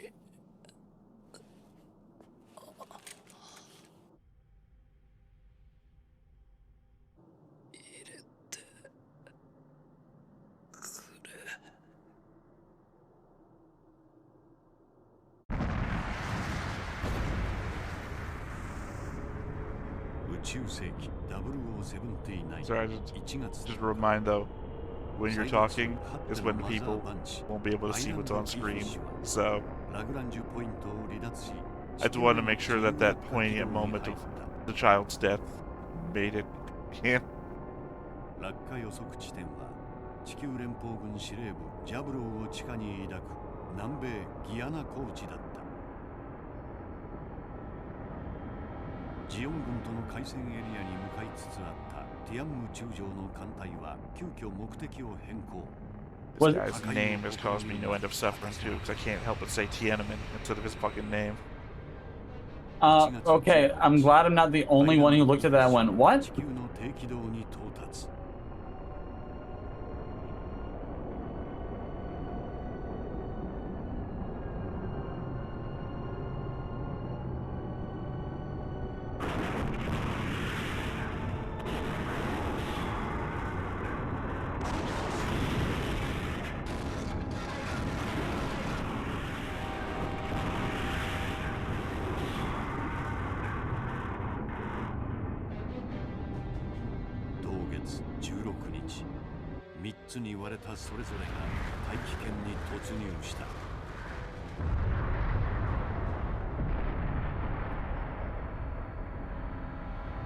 Earth is getting a little messed up. Oh, yeah. Oh, not the Sydney Opera House.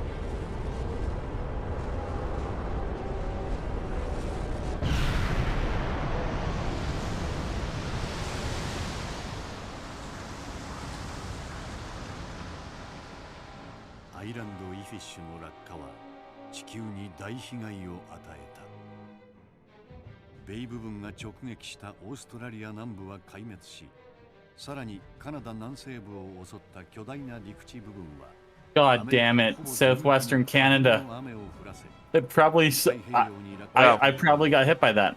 Well, they also said it spread destruction across America too, so. 地球の近くと大気は引き裂かれた。この大惨事による死者の数はあまりにも膨大であるためにしばらく把握されなかったが、やがてそれは疫病の流行や餓死などの二次被害を合わせて世界全人口の約半数にも及ぶという事実が half of the world's population, which is when I rubbed it back in Griffin's face. He said 4 billion. Well, yeah, by the time this came out.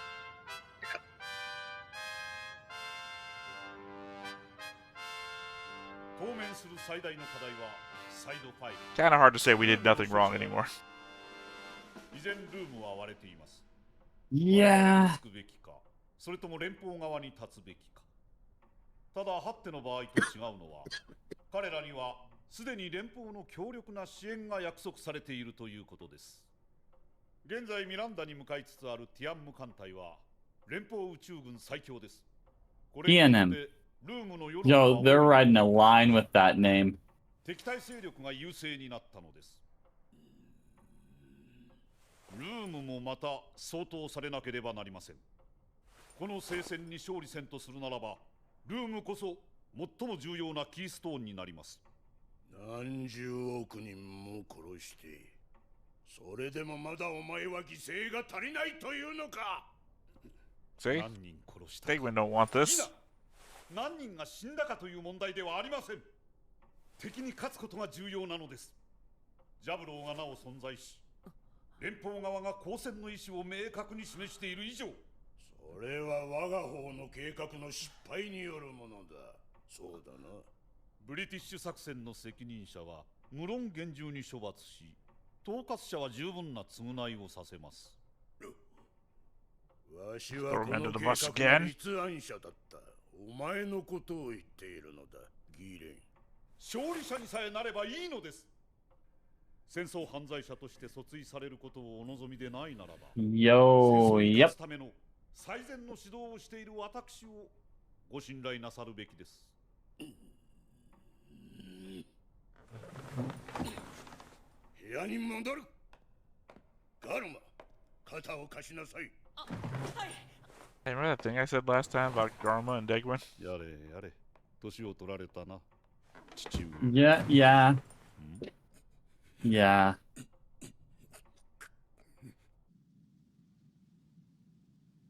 セナ、いねば、帰ったぞ。まだ起きているか。セナ、いねば。おお、見ねば。Rosanna, right? You brought her up just on the board of the lago. 会いたかったぞ。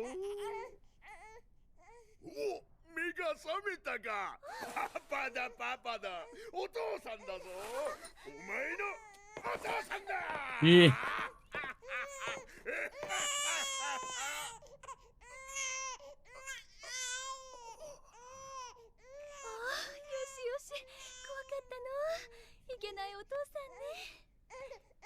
Well, know what happened with them then? Yep. Yep. Those was a family, man. They adopted a kid. I think it's been 2 years. かわいい。一人のミネバでさえこんなにかわいいのに。俺は。俺は何億人ものミネバを。Is Dozel gonna flip sides?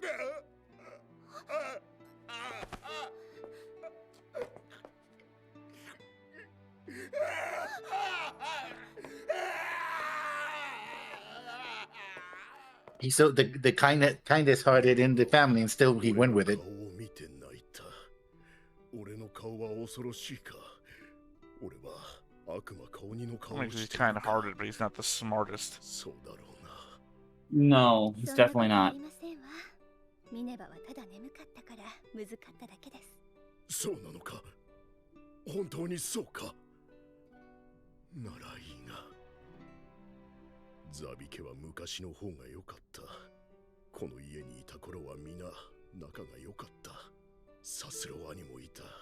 ガルマも小さくて可愛かった。ガルマは今も可愛いが。See? It's weird. ゼナ。俺はお前にザビ家に嫁いできたことを後悔させぬつもりだ。俺とお前で新しいザビ家の歴史を作ろう。たくさん子供を産んでくれ。ミネバの弟も妹も。良い子供たちをたくさん。その子供たちは俺が守る。 I love the sentiment, but she's like, okay? 誰であろうと俺が許さん。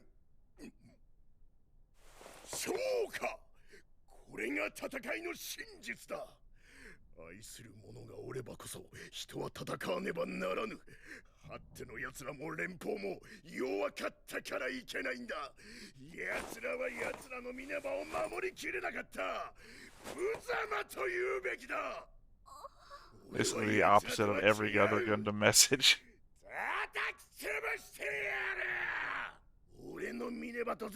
Can you stop yelling when your kid's sleeping?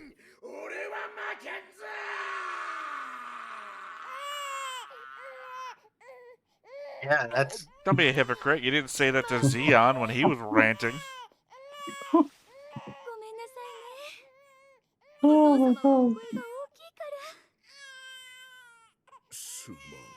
Support the head, lady. What are you doing? Yeah.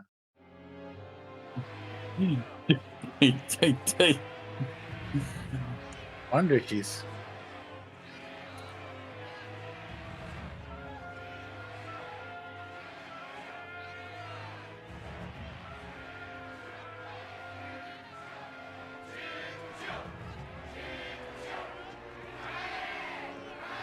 From the way they took out the first side they did, I would be terrified if I was on one of these sides. Yeah, imagine opening fire on pro-Zeon protesters, knowing that fucking Zeon is possibly on his way outside. I mean, they murdered an entire colony and dropped it and murdered billions more. So yeah, I mean, I don't condone people. Yeah, but I mean, my murdering. first act would probably be keep a low head, right? いえ、違います。私、こういうものです。 Hey, it's Tachi. You might remember him from the bar. Well, Sayla wouldn't remember him from the bar. I mean, we would remember him from the bar. Exactly. 初めてです。諜報部員に ID カードを見せられたのは。お久しぶりです、アルテーシア様。あなたとキャスバル様がムンゾを脱出した時、お手伝いしたものです。I Yeah. pretended there was a cat in the hangar. 通関の処理に当たっていただけですが。御用の件を手短に言っていただけます？お話に興味がない。 I searched around boxes and looked real unimpressive. よくわかります。こんな時ですからね。ですが、こんな時でなければあなたに会うことはできなかった。諜報部員といってもキシリア機関を出し抜くことは容易ではないのですよ。シャー・アズナブルという男をご存知ですね。シャーさん。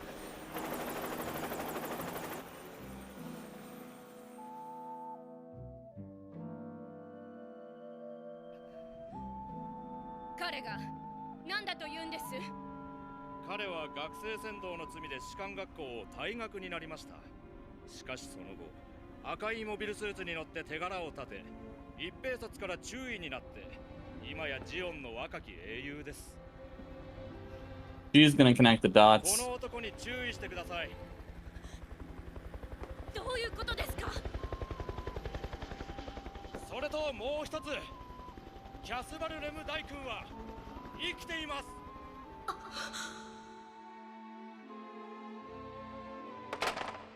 もっとも、これはまだ私の個人的な確信に過ぎませんが。待って。 Thankfully, I had the assistant called Lino who told me all about it. なぶり殺しにあってしまいますから。タッチ注意。はい、すぐに戻り。アズナブルさん。セイラさん、テアボノさんが倒れた。心臓発作だそうだ。すぐに帰ってきてくれないだろうか。もしもしセイラさん、聞こえているね。私だ、アズナブルだ。ロジェ・アズナブル。もしもし、もしもし、もしもしセイラさん。 And his adopted father is dying. Well, heart attack. Yeah. Oh, that will kill someone. Yeah, You but I don't mean, need your it's heart. not essentially. I mean, it will kill somebody doesn't mean it has killed somebody. It's the only distinction I'm trying to make. Mm-hmm. 特注のフィンもつきます。おお、なるほど。新型のザクもまんざら悪くないな。 Depends on what they are. If they are the MSO5s, then we know they are shit. No, these are not the MSO5s. I mean, they haven't said it in the show. That's what I'm saying. Was it a comet?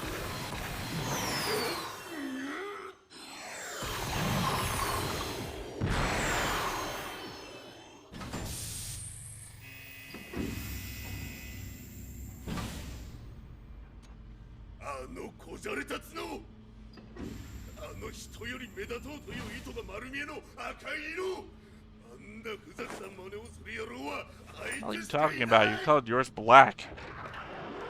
You're doing the same thing. 整備員、サブスラスターの出力が 80% しか出ない。私が要求したレスポンスと違うのではないか？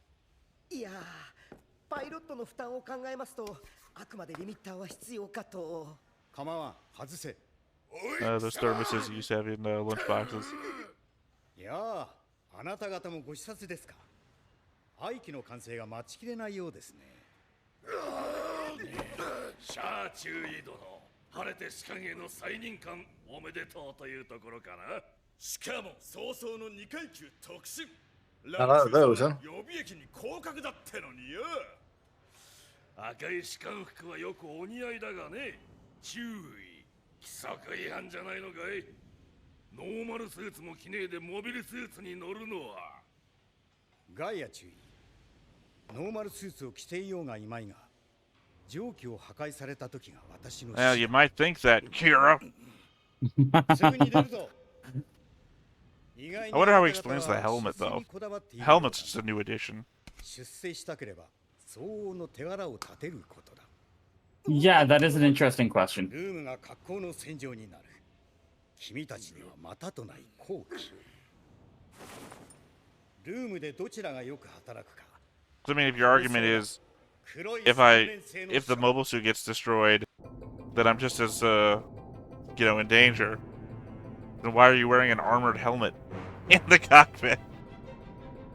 Well, that's for style points. 軍と警察の厳戒態勢の中、ジオン派市民の脱出が続いています。ルームエリアが戦場になることはもはや避けられない情勢になっているからです。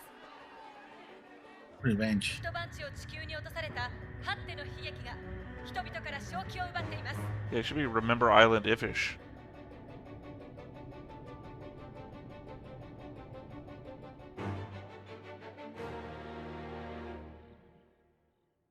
What happened to my mouth? What happened to its mouth? I have no mouth, but I must scream.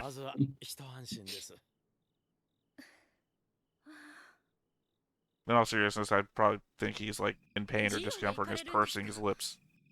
このままルームにいては適正国民としてどういう目に遭うかわかりません。 They stole his lips. ジオンへ行く便がまだあるうちに移住したいのです。それに息子のシャアのことがあります。ジオンの英雄になったというあれに会いたいとは思いません。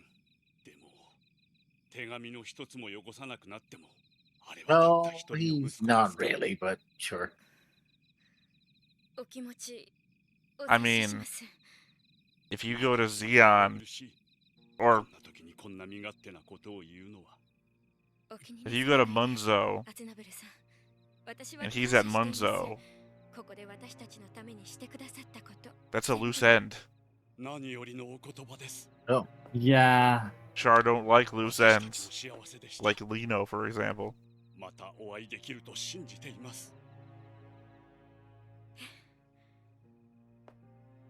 Char, get rid of loose ends. Is she a nurse or a doctor? She's a doctor, right? Not a nurse. She's a nurse at the moment. That seems like she was working at, like, accepting people and getting them to the proper locations. Yeah, doing triage, yeah. Well, more so that she was, like, doing first contact stuff with the people at the hospital, which is more of a nurse's role than a doctor's role. Yeah. Doctor's role and triage is end care.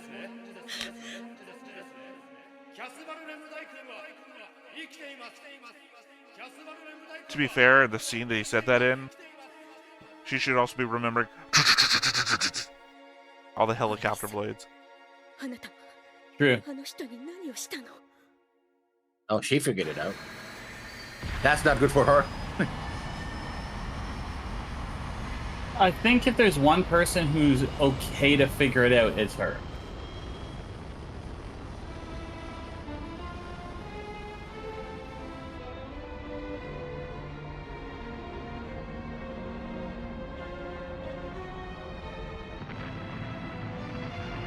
The irony of all of this, to me, and this is just, I guess, for general Gundam fans, is that Munzo could easily get Janus 7. Yeah. 新造されたジャブロー基地から飛び立った連邦宇宙軍第三艦隊はルナ2エリアに待機していたレビル将軍機下の第一艦隊と合流を果たし、そのまま地球を挟んだ反対側のルームエリアへと進発した。ジオン総軍をはるかに圧するその戦力で連邦は一気に勝敗を決するつもりであった。Yeah, their two fleets outnumbers the entire Zeon fleet. Great Deadwing. I named the ship after Ray. ルームでの一戦は戦局のすべてを決するものになる。いな、決しなければならない。This jackass. 心せよ諸君。 Sorry. 連邦宇宙軍はブリティッシュ作戦 No, there's somebody in the lineup who I recognize. その戦意を侮ってはならない。皇后陛下のもと、全軍一体となり、皇国の荒廃をかけて戦ってのみ、勝利は可能となる。では、作戦説明だ。艦隊総司令、ドズルザビ中将 Everyone's a supreme something. 忘れるな。負ければ我々は皆戦犯だ。公主刑だぞ。 That's one of the most realistic speeches I have ever seen. Well, to be fair, it's more likely you just get shot in the head if they find you. 一つはルームエYeah. リアに張り付いているティアンム中将の艦隊。戦力はマゼラン級戦艦15隻、サラミス級巡洋艦45隻、他にレパント級ミサイルフリゲート、揚陸艦等々。 Did they really have to ship? They just not put an example of a ship in numbers? さらにレビルの本体が来る。これはおそらくティアンム艦隊 Well, の we know they've got a good CGI budget. 4倍の敵。 True. そう、4倍だ。 The CGI guy was busy. で、あるから少ない戦力をさらに割って敵に当たる愚策を取ることをせず、我が軍は全力をもってティアンム艦隊を叩く。で、レビルの本体はどうするおつもりか。それよ、レビルの本体にはアッバーワクーを発した特別強襲大隊を当てる。特別強襲大隊。はて、それはどういう。少々が不安内なのは知っているが、部隊はすでに初戦で十分な戦果を上げている。今回はこれを2個大隊に編成し、レビル艦隊を Have you heard of the Iron Cavalry? Of course not. Nobody has. They're dead. We have a team.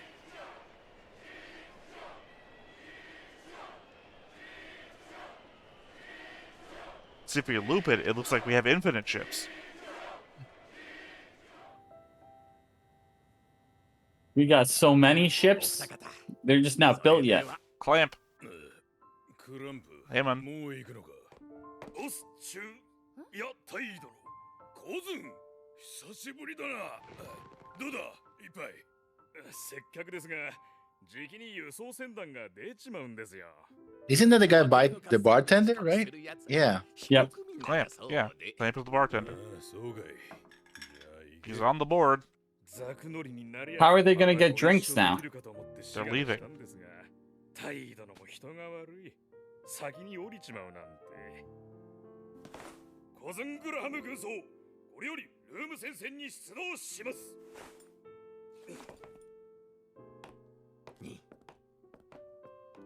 行くがいいさ。だがな、ザビ家の奴らは人殺しだ。 Technically, so are you. 奴らのためにだけは死ぬな。 Yep. 血の一滴も流してやる必要はないぞ。 I mean, he didn't participate in the particular operation, but No, he well, didn't he switch did. sides either. Actually, he did because he participated in the clearing of hostile forces that allowed them to do it. Yeah. But he didn't know until he was told what was going to happen. Right. But that's why Dozel says you've got all as much blood on your hands already. Yeah. Tachi.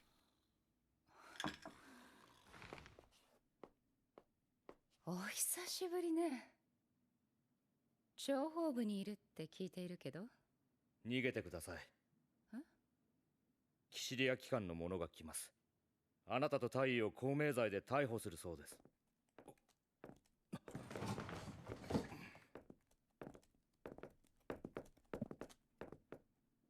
ランバラル大尉はいらっしゃるかな。タイなら奥で寝ているけど。何か？ブリティッシュ作戦における命令不服従の罪で逮捕状が出ています。かくまっていたのならあなたも。タイはもう2階級降格という処分を受けています。それに従わなかったのはドズル中将の命令に対してです。シリアにではありません。 Don't fuck with Heyman. どうしても逮捕するというのなら、あなたたちのような三下ではなく、シリア自身が逮捕状を持ってこの店に来なさい。Yeah, she is here. クラウレハモンがそう言っていたと伝えなさい。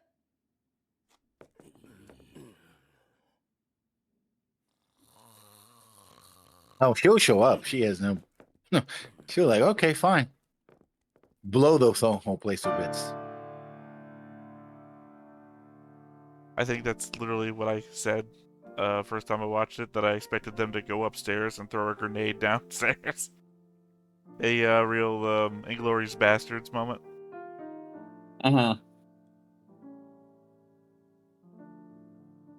She knows it's the end of the line.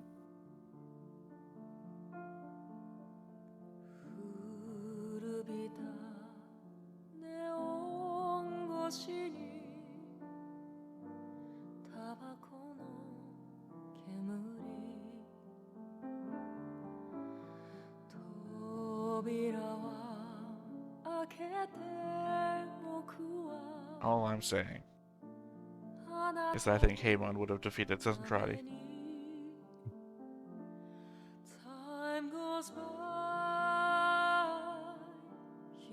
Good song too.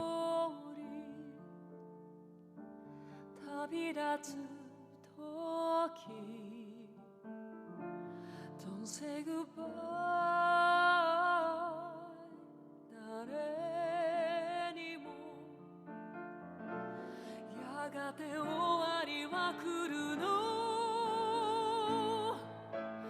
人は生きてゆく。 I'm only interrupting because copyright, because I have to say something every couple seconds. It makes sense for the copyright purposes. Yeah. And Ral was like, uh-oh, this sounds like a death dirge. I gotta wake up. Oops.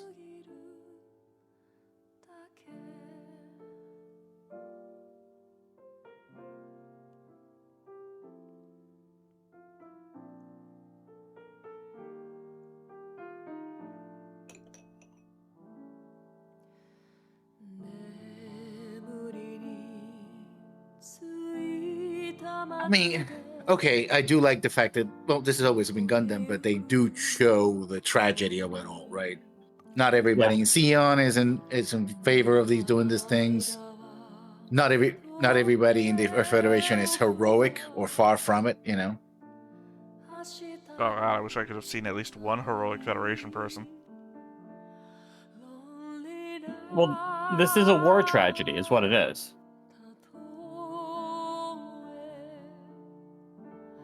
I just mean that Origin has been so Zeon-centric that every Federation person so far has basically been a bad guy. Yeah, but I think in the larger context, where that's not the focus, they decided to make this focus to counterbalance other things. Yeah, I know what you're saying.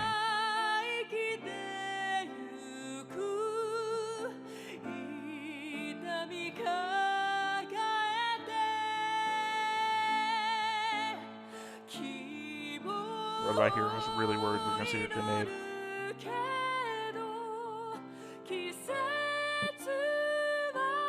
Wouldn't be surprised.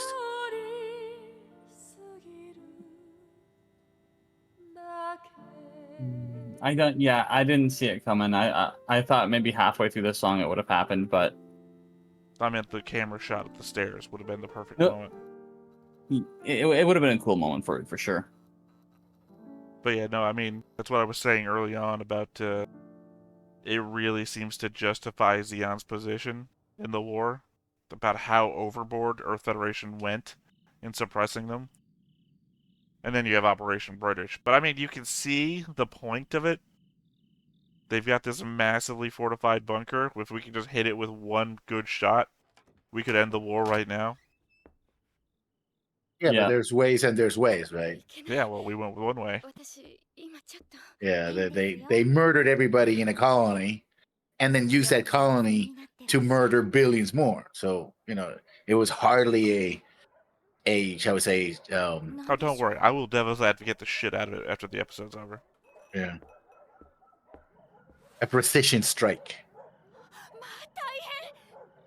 Oh, don't worry. I will argue that next episode when I have notes. Because I've already argued that in the past.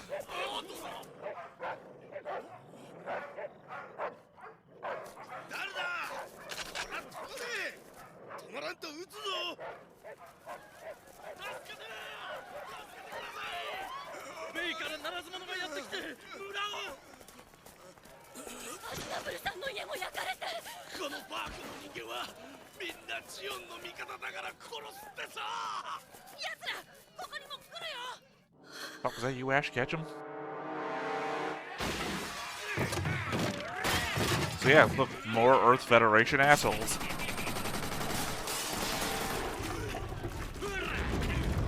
Tell me that didn't look like he was pouring gasoline on himself. He kind of did look like that.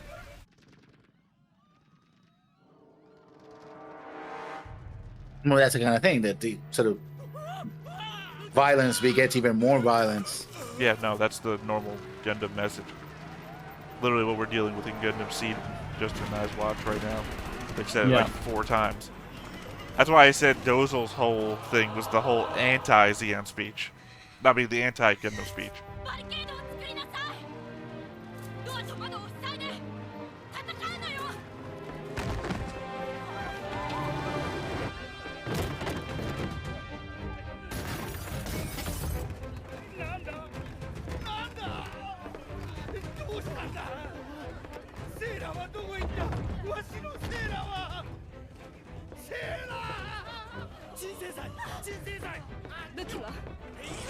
Shouldn't have moved him.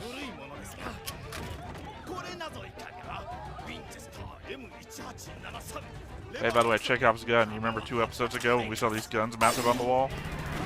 Yep. We can check off that from the list. Right through the star, by the way.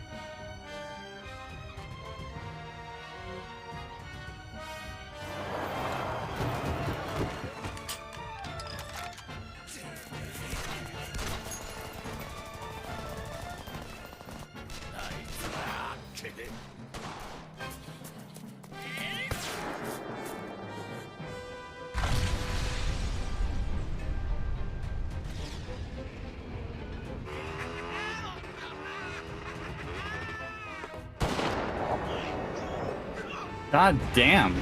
Ooh. Oh, that's gonna hurt. That guy probably wished that he got hit in the head. Might leave a mark.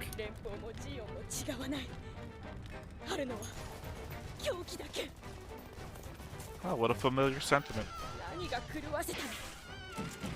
Yeah.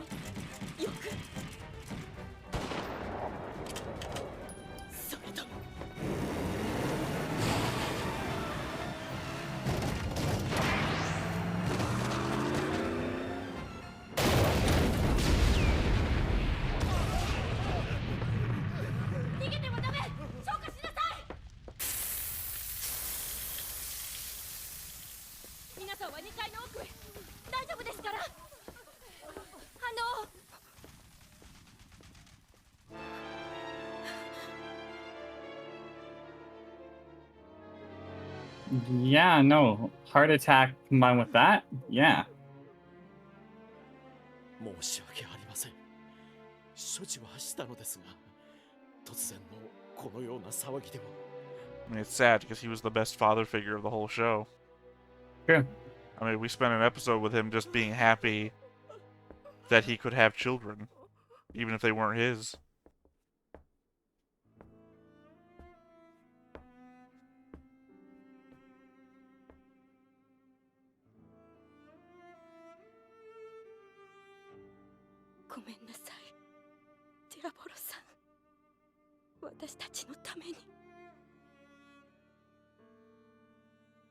You and you're not having... Oh, he has his mouth back. He has his mouth back.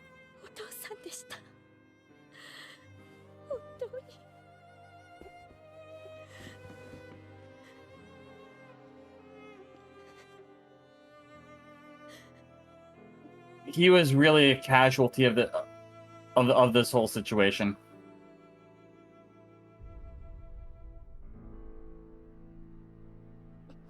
I mean, I certainly didn't want him to die.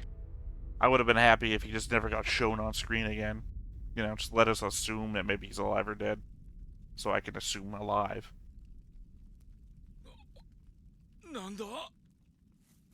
Depending on what happens next, I understand it.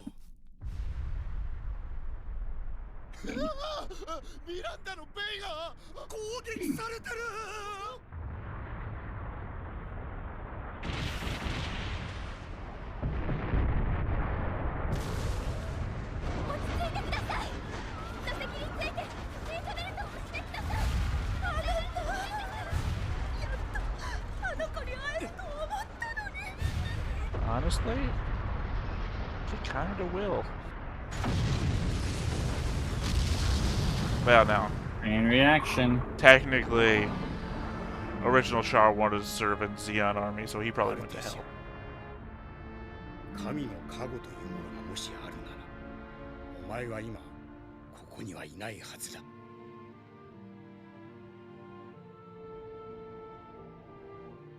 Texas. She wouldn't have stayed in Texas, would she? もう帰れない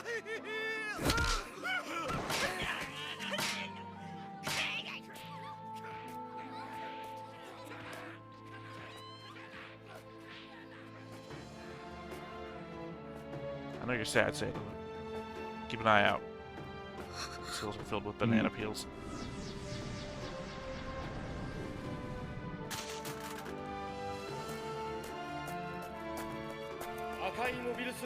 Oh shit, she stayed in Texas.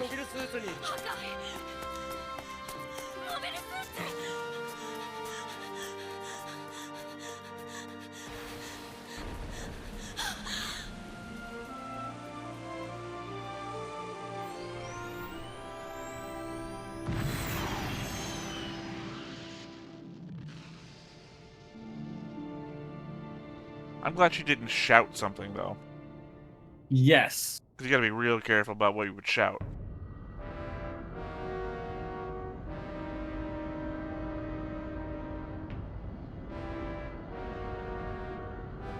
Miranda が攻撃された？はい。サイト5の各番地に多数の被害。ベイエリアの機能があらかた失われた模様です。どういうことだ？ジオンは艦隊戦に総力をかけるはずではないのか。 Well, I mean, you were going to support Loum. Now you can't get in there. They've destroyed all the base. Yep. しかし、ジオンの艦隊へ最も近いのも我々です。今反転すればドズル艦隊に背後を突かれる。ルームはレビルに任せよう。我々はレビルが入手した情報に基づいて作戦行動に入ったのだ。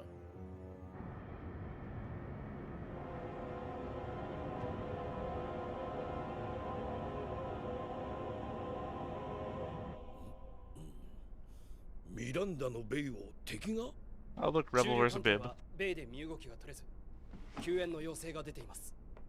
はて、話が違うな。ベイエリアで大きな被害が出ている模様です。ニュースでも流れていますね。ティアンム艦隊の一部を引き返させては。そうはいくまい。彼の正面にはジオンのほぼ全軍がいる。一艦たりとも避きたくなかろう。Pause at some point and see that sign again. 無視もできん。カニンガムとワッケイン Why の did 艦 they 隊を put 回せ some words in red? それから市民の救援のために補給艦と揚陸艦を総統す。はい。ブリッジへは第一第三連合艦隊のコースはこのままと。はい。Earth forces are going to lose based off this decision. Oh, yeah. 申し上げます。当艦隊はサイド3と月の中間軌道上最終防衛ラインに達しました。今次作戦の中核となるドズル中将の艦隊は本国を出港した後、電波風刺を継続し、ルーム方面へ進出しています。我らが祖国、ジオン公国に Technically, if you have Minovsky particles, you don't even need radio 戦 silence. 闘体系への展開を終えた模様。 Yeah, but the Monastic particles are for the mobile suits. They have so many mobile suits. You saw it. They had more mobile suits than ships. 新たな動 Yeah. きがあります。デビル艦隊が二手に分かれました。一方はルームへ転身、我が軍の陽動作戦に乗ったようです。これで飢餓の戦力差が一変します。ほぼ3対1です。続きまして、ルームへの奇襲部隊から報告が入りました。シャアのいる部隊。我、攻撃に成功。作戦は完遂。友軍に損害なし。モビルスーツ部隊を収容次第、ルームエリアへ向かい、特別強襲大隊に合流。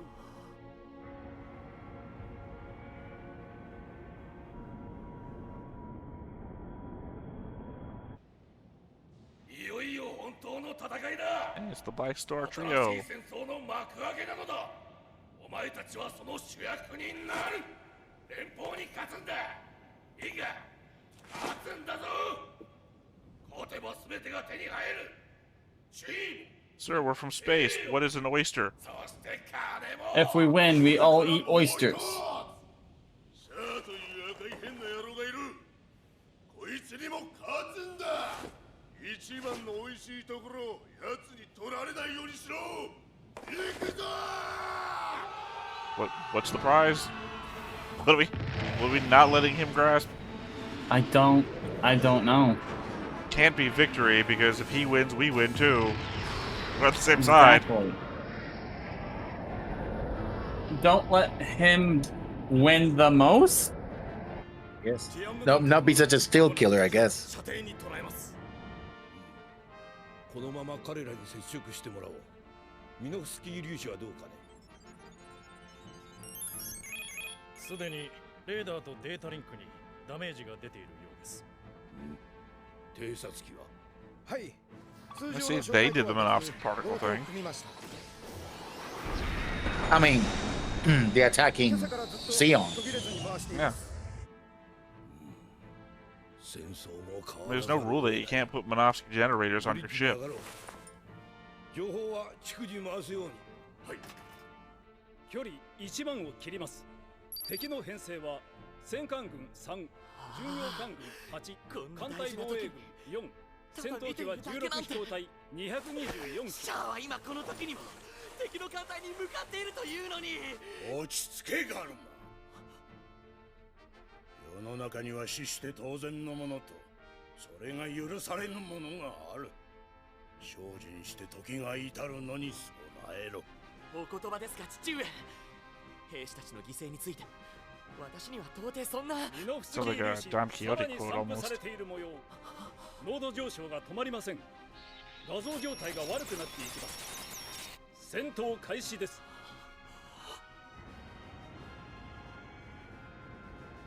ミノフスキー粒子戦闘濃度にキャパシタ安定しています。方位181と確認。 So what are these Minovsky particles and what do they do? You've already learned that, but we'll talk about that after the episode. Yeah.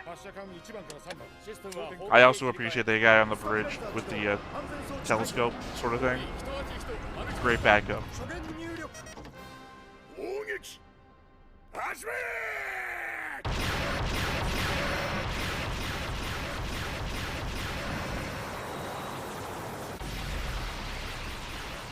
初段は我が艦隊です。射程は敵の方が長いんじゃ。そうですが問題は Yeah, ありません。 it's sort of odd that they let us fire first, isn't it? 連邦に劣りますが、我が軍の無細球は船体断面の小ささのために被弾軽視が良好であり、ノズル配置から来る運動性能をもって容易に回避行動を。Here pictured our superior evasion. 被弾しました。直撃のようです。その船、ドズル兄さんのワルキューレ？ええ。当たったじゃないか。何が運動性能だ。何が被弾軽視だ。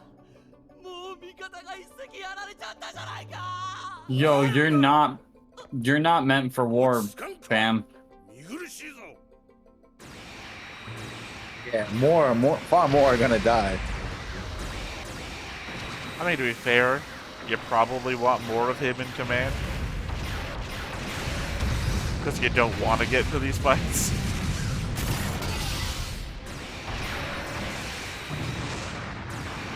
I understand wanting someone with that. Hey, you remember how the first episode started with seeing how the Federation ship's dying? Yep. よし、今から陣形転換、各艦へ伝達。ひるむな、放射しつつ3回転進。ここが勝負どころだぞ。遅れるな。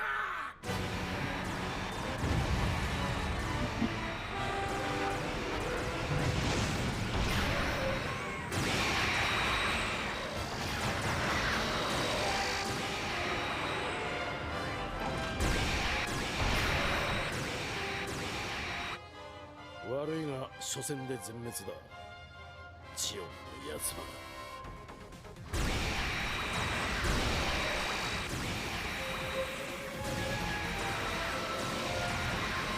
Got obvious rocket launchers, missile launchers. Not using them. We only fight with laser beams.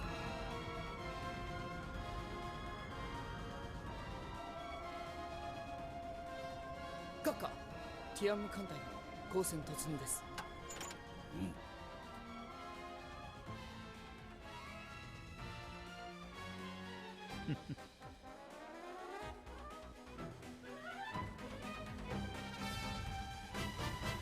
Man's up to something shiesty.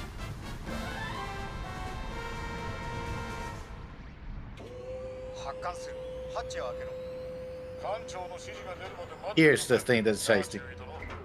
攻撃隊の責任者は私だぞ、ゴレン少尉。 Hey, friend. 私は先行する。デニム、タイを率いて後を追ってこい。できるな。了解であります。 Oh, I'm also pretty sure I added Denim to the board. Denim was technically in the first episode's combat too. Considering I think it's happening right here. First episode's combat. Mm-hmm.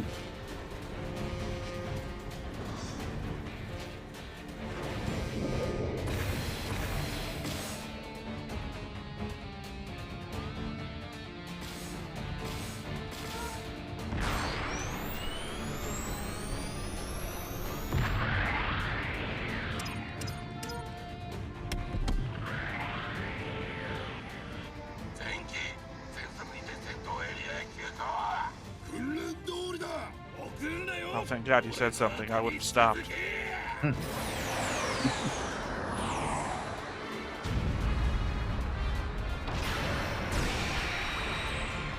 Is this where we, if this is the opening, then this is where we see Char wreck house. Yeah.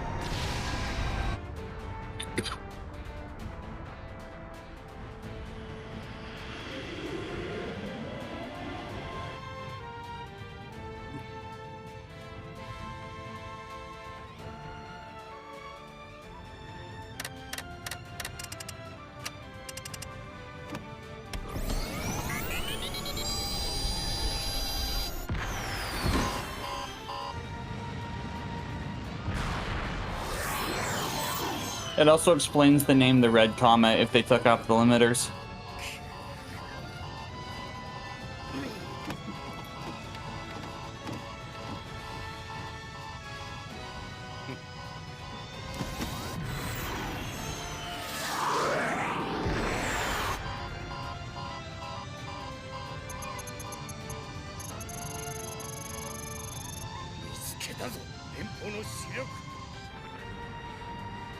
Really makes me envision sex in the tall geese.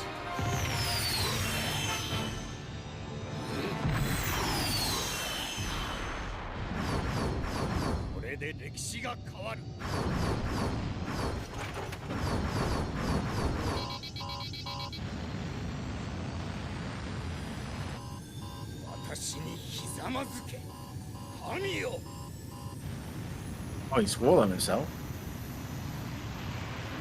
That's right, we all know that God can't take a rocket to the face.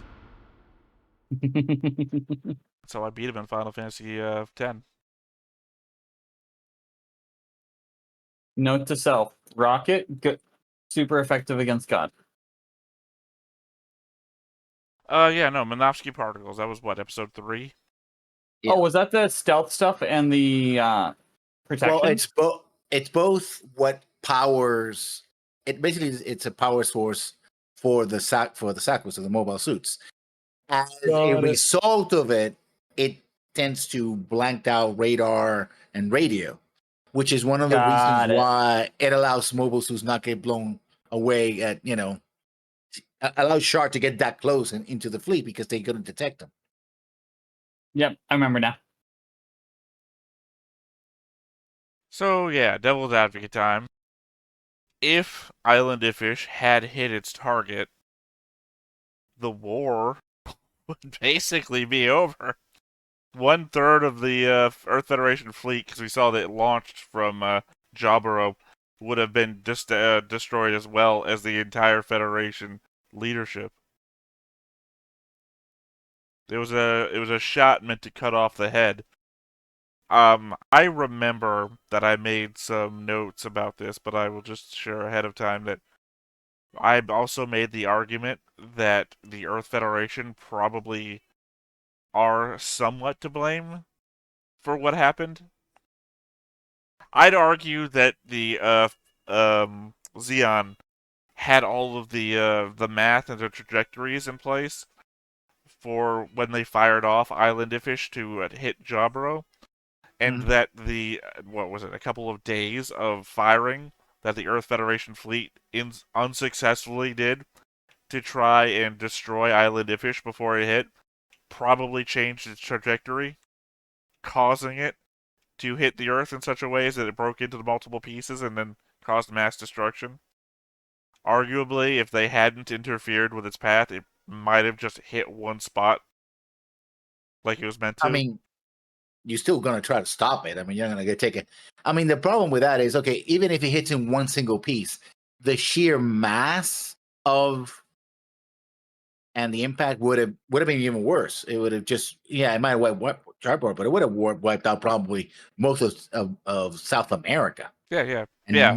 But Asia and the rainforest and the Atlantic Ocean would have. I probably would evaporated. argue the fact that they are kind of incorporating all of that kind of shit in with the minor impacts, like starvation, the loss of farmland, etc., that they're already kind of dealing with that sort of thing. So we could, I mean, arguably, there should be like a global winter happening that the show kind of just hand waves off.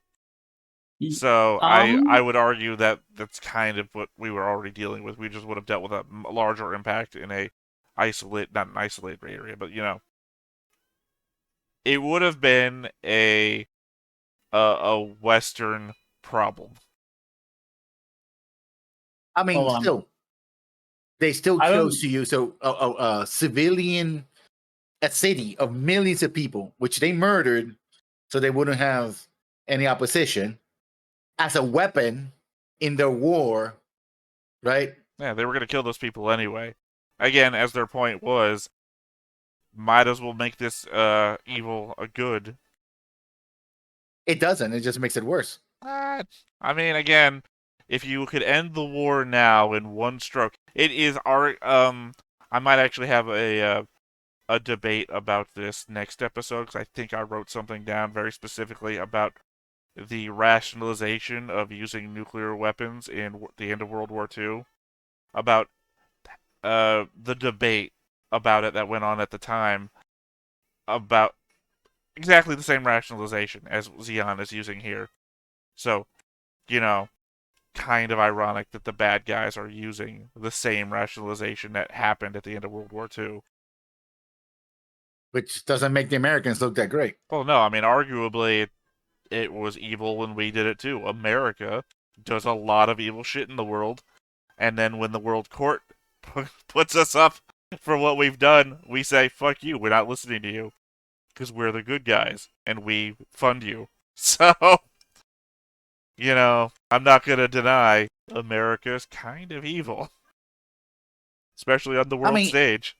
It's a calculated strike. It makes what their actions more calculated and more efficient, but it doesn't make them any less morally different. I mean, they know that if they lose the war, I mean, basically the top leadership is fighting this war now, not for freedom or defending themselves. It's just so they don't end up in a prison cell or hanged or something, because they're all war criminals. They said it themselves multiple times. Oh, I guess we got to fight because we committed a war crime. And if we lose, we're going to have to pay, Yeah, well. So, no, we didn't do it to, even, it was like, you motherfucker, you killed Bill. And you said, well, yeah, I guess we have no choice now. To be fair, fairness sake, that's what they say after, not before. After they've done it, they're like, well, yeah, they're going to get us on war crimes if we don't win now. That wasn't their justification for doing it. That's their justification for fighting after. Yeah, but also create a situation where the F Federation is never going to surrender. Right. Well, if they had hit their target, that wouldn't have been a problem. I mean, there would have been other people who would have fought. You still have billions of people on Earth, and they would. Again, that's the debatable thing, because it is literally a World War II analogy. That if you can take out if you can take off the head, then it might decapitate the entire morale of everyone fighting below, especially showing that you're willing to do such a thing. So, and that, as was stated in the real life example, might save more people in the long run than were killed in the initial attack. But also, I think there's a difference between. I mean, this is more like a Pearl Harbor than a Hiroshima. But Pearl Harbor wasn't supposed to be a surprise attack.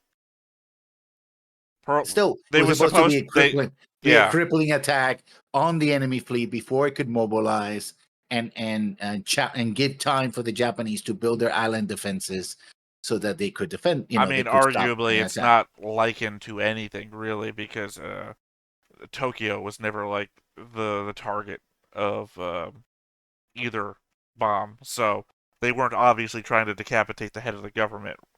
They were trying to do using an example. This is what's going to continue to happen.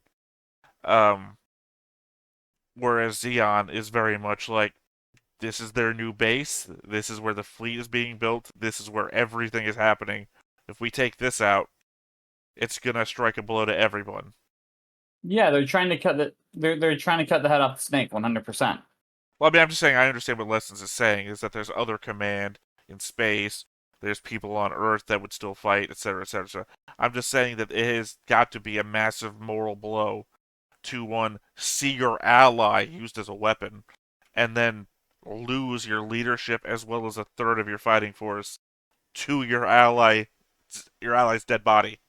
So, and also I think it backfired because a lot of the colonies that were neutral, seeing that they could be used as weapons, like, oh, we have to resist because they're going to use us as weapons, right? Well, actually, opposite. Neutral parties either stayed neutral or sided with Zeon. I believe that was in the news report. No, but there were also colonies that were shifting to the Federation. I don't think so. I think I actually do cover this in my notes next time, so I'm gonna leave my argument for it and say I can't determine exactly, but I believe it's mostly that Loum is now like the only one still fighting on the Earth Federation side, which is why the Earth Federation is focusing all of its forces to defend Loum now here at the end of the episode. Everybody else was like, fuck, I don't want that to happen to me. And Zeon is literally closer to me than Earth. So.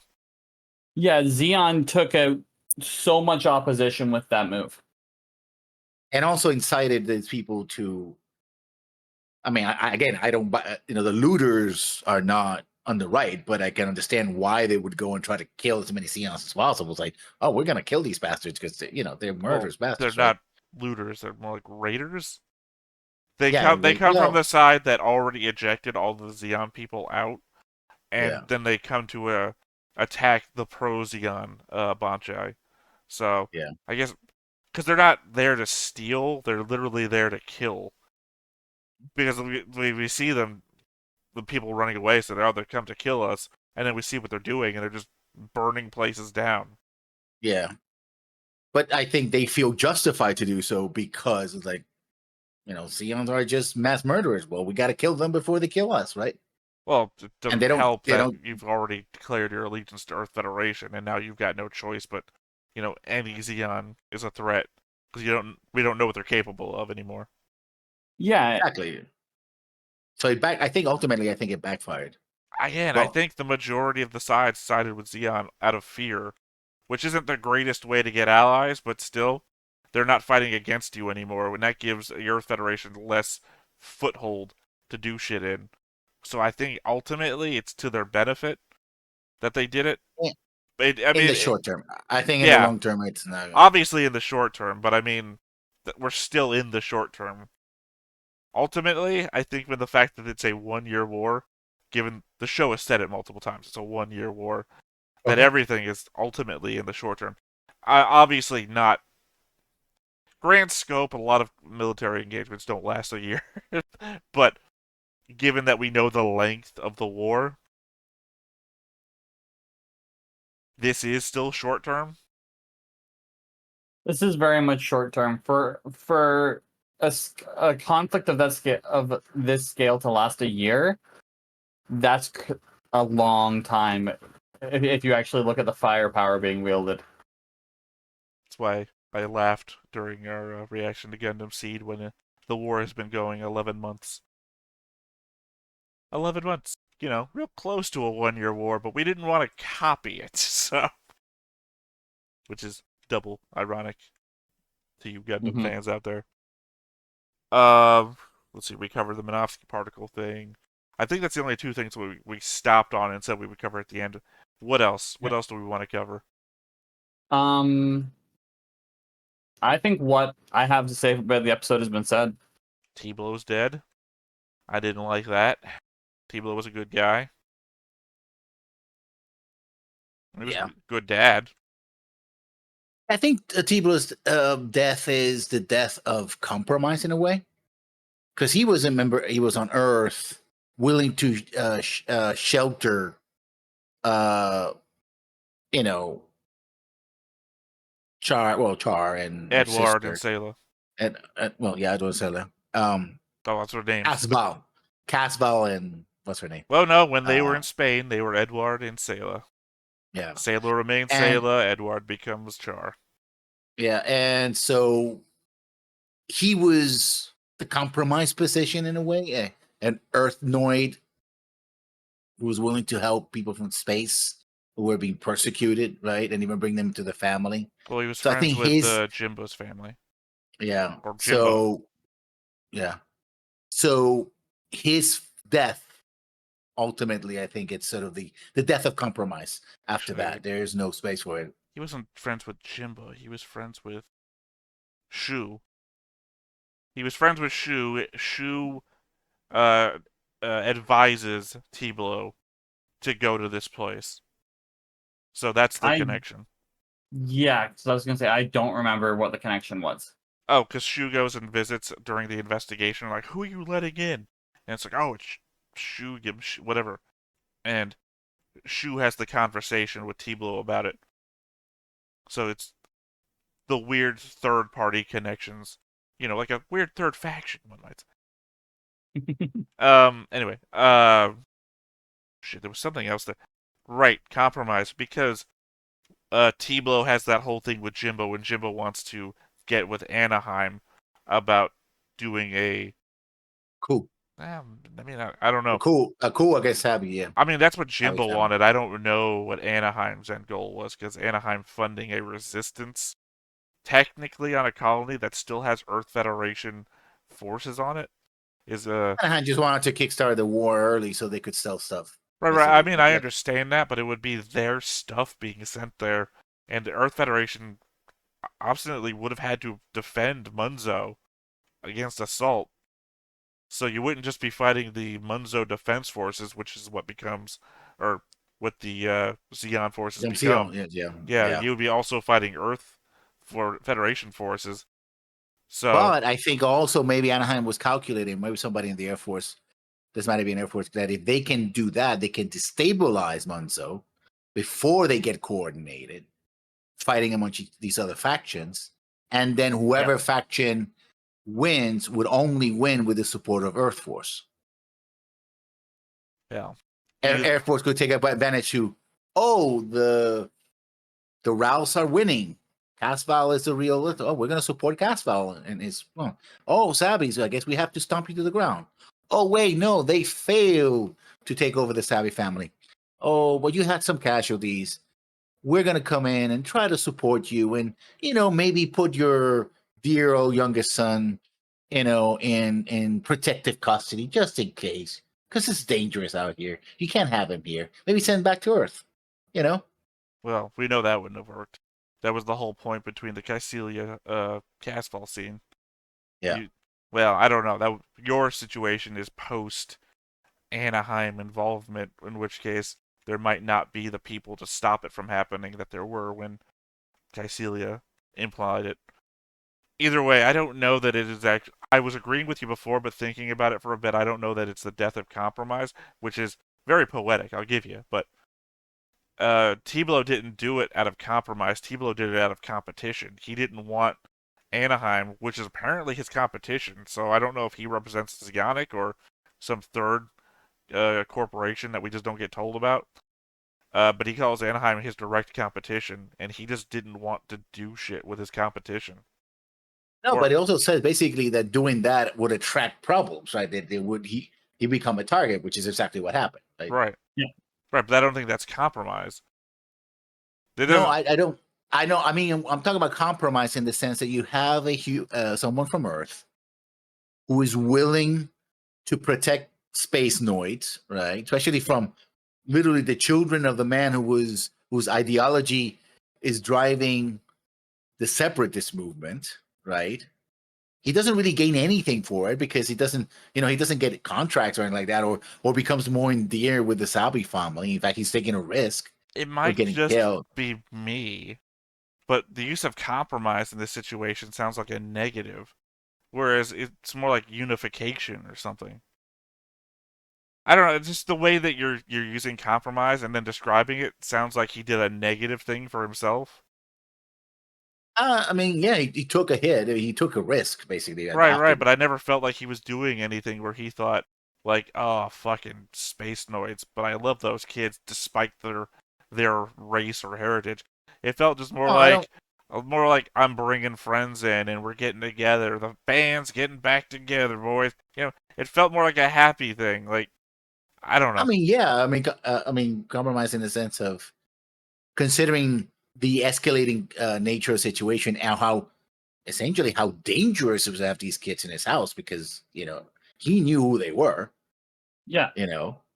He was willing to take that risk in many ways to avoid war, right? Because as long as they were around, there was a chance in the future for them to, I don't know even about that because we know war was going to happen either way. Only because I'm talking about when we take into account the fact that we get to the Aznable household and we get to that dinner scene where, Char wants to go volunteer for the military. So we know a build-up is happening regardless of what the kids were up to. And that was happening independently of them being watched and everything. So, but you could have had, for example, a more peaceful breakup. Again, we don't. That's a problem. We don't know how far the Earth Federation is willing to compromise, if at all. We always seen them as shooting protesters, giving out orders. They're not, is the answer to that. Given what we saw at the training Bachai, whose name escapes me, and shoot, I had another example in my head and I just lost it. I guess the put down of the Munzo uprising when they were just shooting unarmed protesters. Yeah. That they were 100% shown to not be willing to compromise. So what happens was they started the problem. They were the first to radicalize an oppressed force, and that oppressed force rose up. Right, that's what I meant. I said that they were not willing at all.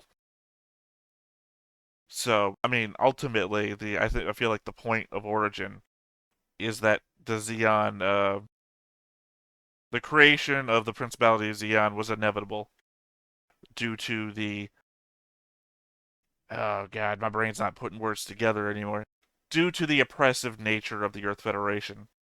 Because you recall, they were teaching sides, defense forces, to put down their own people, basically. Which was the entire point of Char's what is the point of this training question to the guy who eventually slaps the glasses off his face. Yep. Alright, well, anything else we want to go through here? Nope. No? Alright, I guess we're going to go ahead and call it there then. Once again, I have been Theta. Below me is Justin. Beneath him is Lessons. And we have been Stoneface Reactions. we'll catch you next time. Bye-bye. Bye. Hey everybody, thanks for watching another Stone-Faced Reactions. If you have an idea of another video we could go ahead and watch, go ahead and put it in the comments down below and we'll add it to the wheel. Be sure to like, comment, and subscribe, and let us know what you thought about this video, what parts you liked. And until then, we'll see you next time. Is this too goofy?